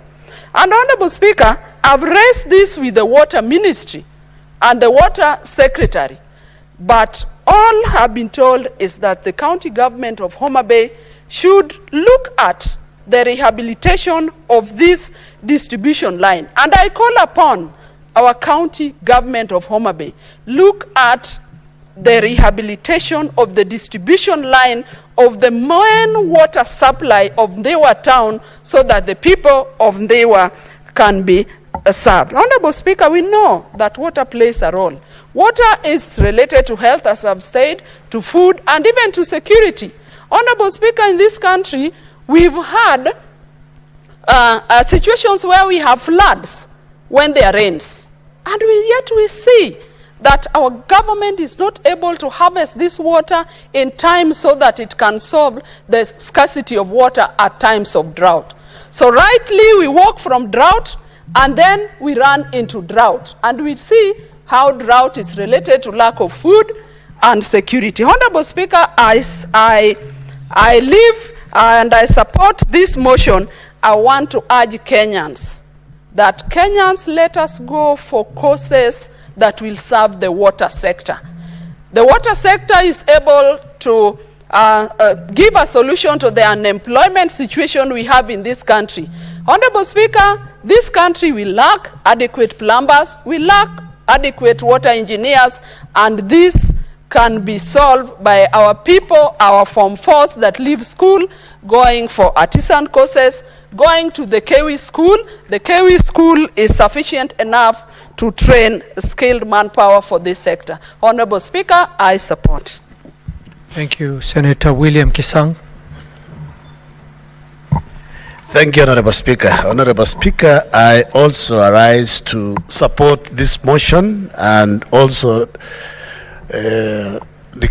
admit that I'm also a member of this particular committee and thank the last Senate 2017-2022, Honorable Speaker, because in its own wisdom they saw the need to split the oversight committees into two. Otherwise, the special funds and the water companies, Honorable Speaker, would not have been audited by this particular House, Honorable Speaker. And I want to thank also my chair, who is the deputy party leader of ODM. I know is really leading the committee very well. And I have also told him 2027 is likely to come and face us, so he needs to do a good job. Thank you, Honorable Speaker. Honorable Speaker, as a committee, as we went through the reports, the audited reports, Honorable Speaker, generally, one of the issues that we noted was weak management structures in the water companies, governance issues, Honorable Speaker, especially most of the water service providers didn't have competent boards, and some of them, if they had boards, Honorable Speaker, they thought they were independent from the county governments. They didn't say, they thought they don't have to report to the governor, to the CEC Water and CEC Finance, Honorable Speaker, but at least our committee has been able to bring things to order, and now generally most of the companies are run well, and we believe in the next audits, especially 2024-25 going forward, Honorable Speaker, some of these books will have unqualified accounts, Honorable Speaker, because all of them were either qualified, disclaimer accounts, Honorable Speaker. So we've done a good job, and I believe soon they are going to see, we'll see the benefits of this particular committee in this particular water service providers, Honorable Speaker. What we want to urge our governors is to ensure they employ competent CEOs, competent board members, so that they can drive the companies well, Honorable Speaker, because those are the issues, the weaknesses that we saw. And basically, you had Senator for Wajir, Honorable Speaker, that some of the boreholes within the communities, they are run by an association, and the associations have even refused to cede management of these boreholes to the water companies. So basically, they are run as a club, and they don't pay. They just maybe charge a flat rate from the water users, and sometimes the water is not even enough, Honorable Speaker.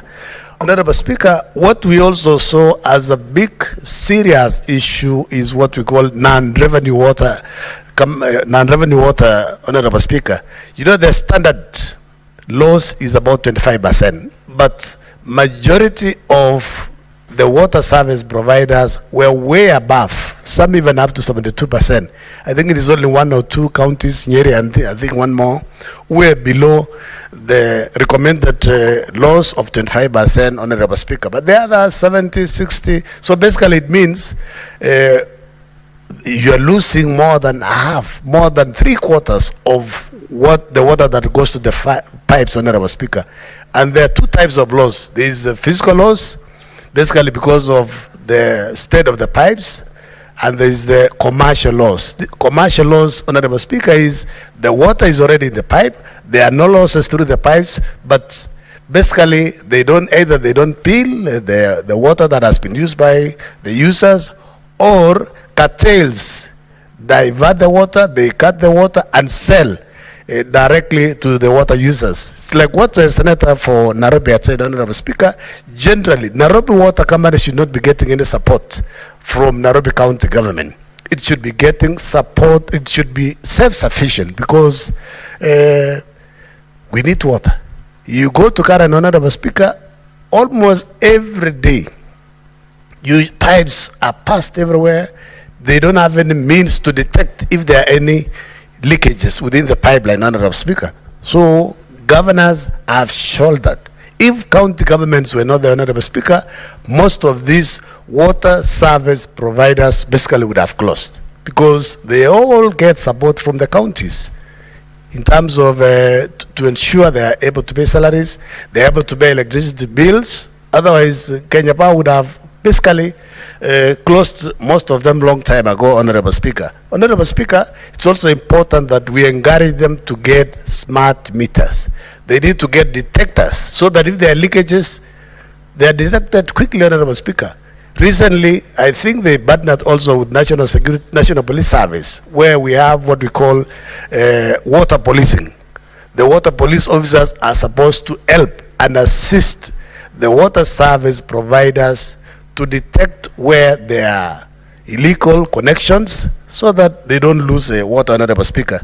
Honorable Speaker, is in terms of water, in terms of the regional bodies, we have 9 of them. But imagine, Honorable Speaker, some of these water regional agencies take loans on behalf of water service providers, and the water service providers don't know. They just find themselves, there is a loan here, they were not involved, they didn't negotiate. A visibility study of the water projects were not done through them, so they just see loans and people are coming to the regions that there is a project that is coming up. Honorable Speaker, I know most of my colleagues also want to contribute. I just wanted to put the last comment. The last comment is, there is an issue in terms of property. There are some plans, vehicles, equipment, and even the land where some of the water service providers are domiciled, Honorable Speaker, and they don't have the titles. They don't have logbooks for the vehicles, Honorable Speaker. They are still within the regional bodies. And we have given intergovernmental agency, we have given the counties, the governors, and regional bodies, Honorable Speaker, to ensure within a certain period of time, the assets that belong to the water service providers should be handed over to them, so that it improves their balance sheet, Honorable Speaker. Honorable Speaker, I know in areas like Elgeyo-Marakwet County, it's a young county. Basically, we have a few small water service providers, and they are still struggling. I believe the agencies within that region and the county government will assist them. What will help mostly, Honorable Speaker, along Keria Valley, we have conflict as communities because of water. I believe if water is managed very well, basically even inter-clan or inter-community conflict because of pasture, because of water, will be reduced if, Honorable Speaker, our governors sit down and they ensure our people get clean water across the counties. Honorable Speaker, I don't want to say much so that I cede time to my colleagues. I support and I support. Thank you, Senator. Senator Hamida Kibwana. Thank you, Mr. Speaker. Mr. Speaker, I support this motion, and I commend my very able chairman, our deputy party leader, ODM, for the good work that he has been doing so far. Mr. Speaker, I just wanted to note for very few minutes just the cross-cutting points. The cross-cutting, actually, I was looking at the audit report, which was considered by the team. The companies, the water companies, Mr. Speaker, have taken loans, some of them, due to develop infrastructure for big dams, but they end up not being able to do it. The big dams that, the funding was, they got the funds for the big dams, but then they did not consult actually the counties. So you may find that they expect the counties to pay for the services, but then the issue also is the last mile connectivity that has not been developed actually when doing a large dam. Now, a large dam without last mile connectivity, Mr. Speaker, does not work, I think, very well. And then the counties are expected to pay off. Mr. Speaker, when assets are developed with the water companies, they retain the assets, but do not transfer liabilities, transfer liabilities to the county. So you find counties are overwhelmed with monies, or fundings to be paid, and yet this is a challenge for financial statement to the water companies, to counties. Mr. Speaker, also I remember the Auditor General was able to see the liabilities but no corresponding assets to the water companies. Mr. Speaker, this becomes a big issue and a problem to the water companies to give a fair, correct view of the financial position. Each time we are always, we are always having issues with the water companies that they cannot account for the financial position.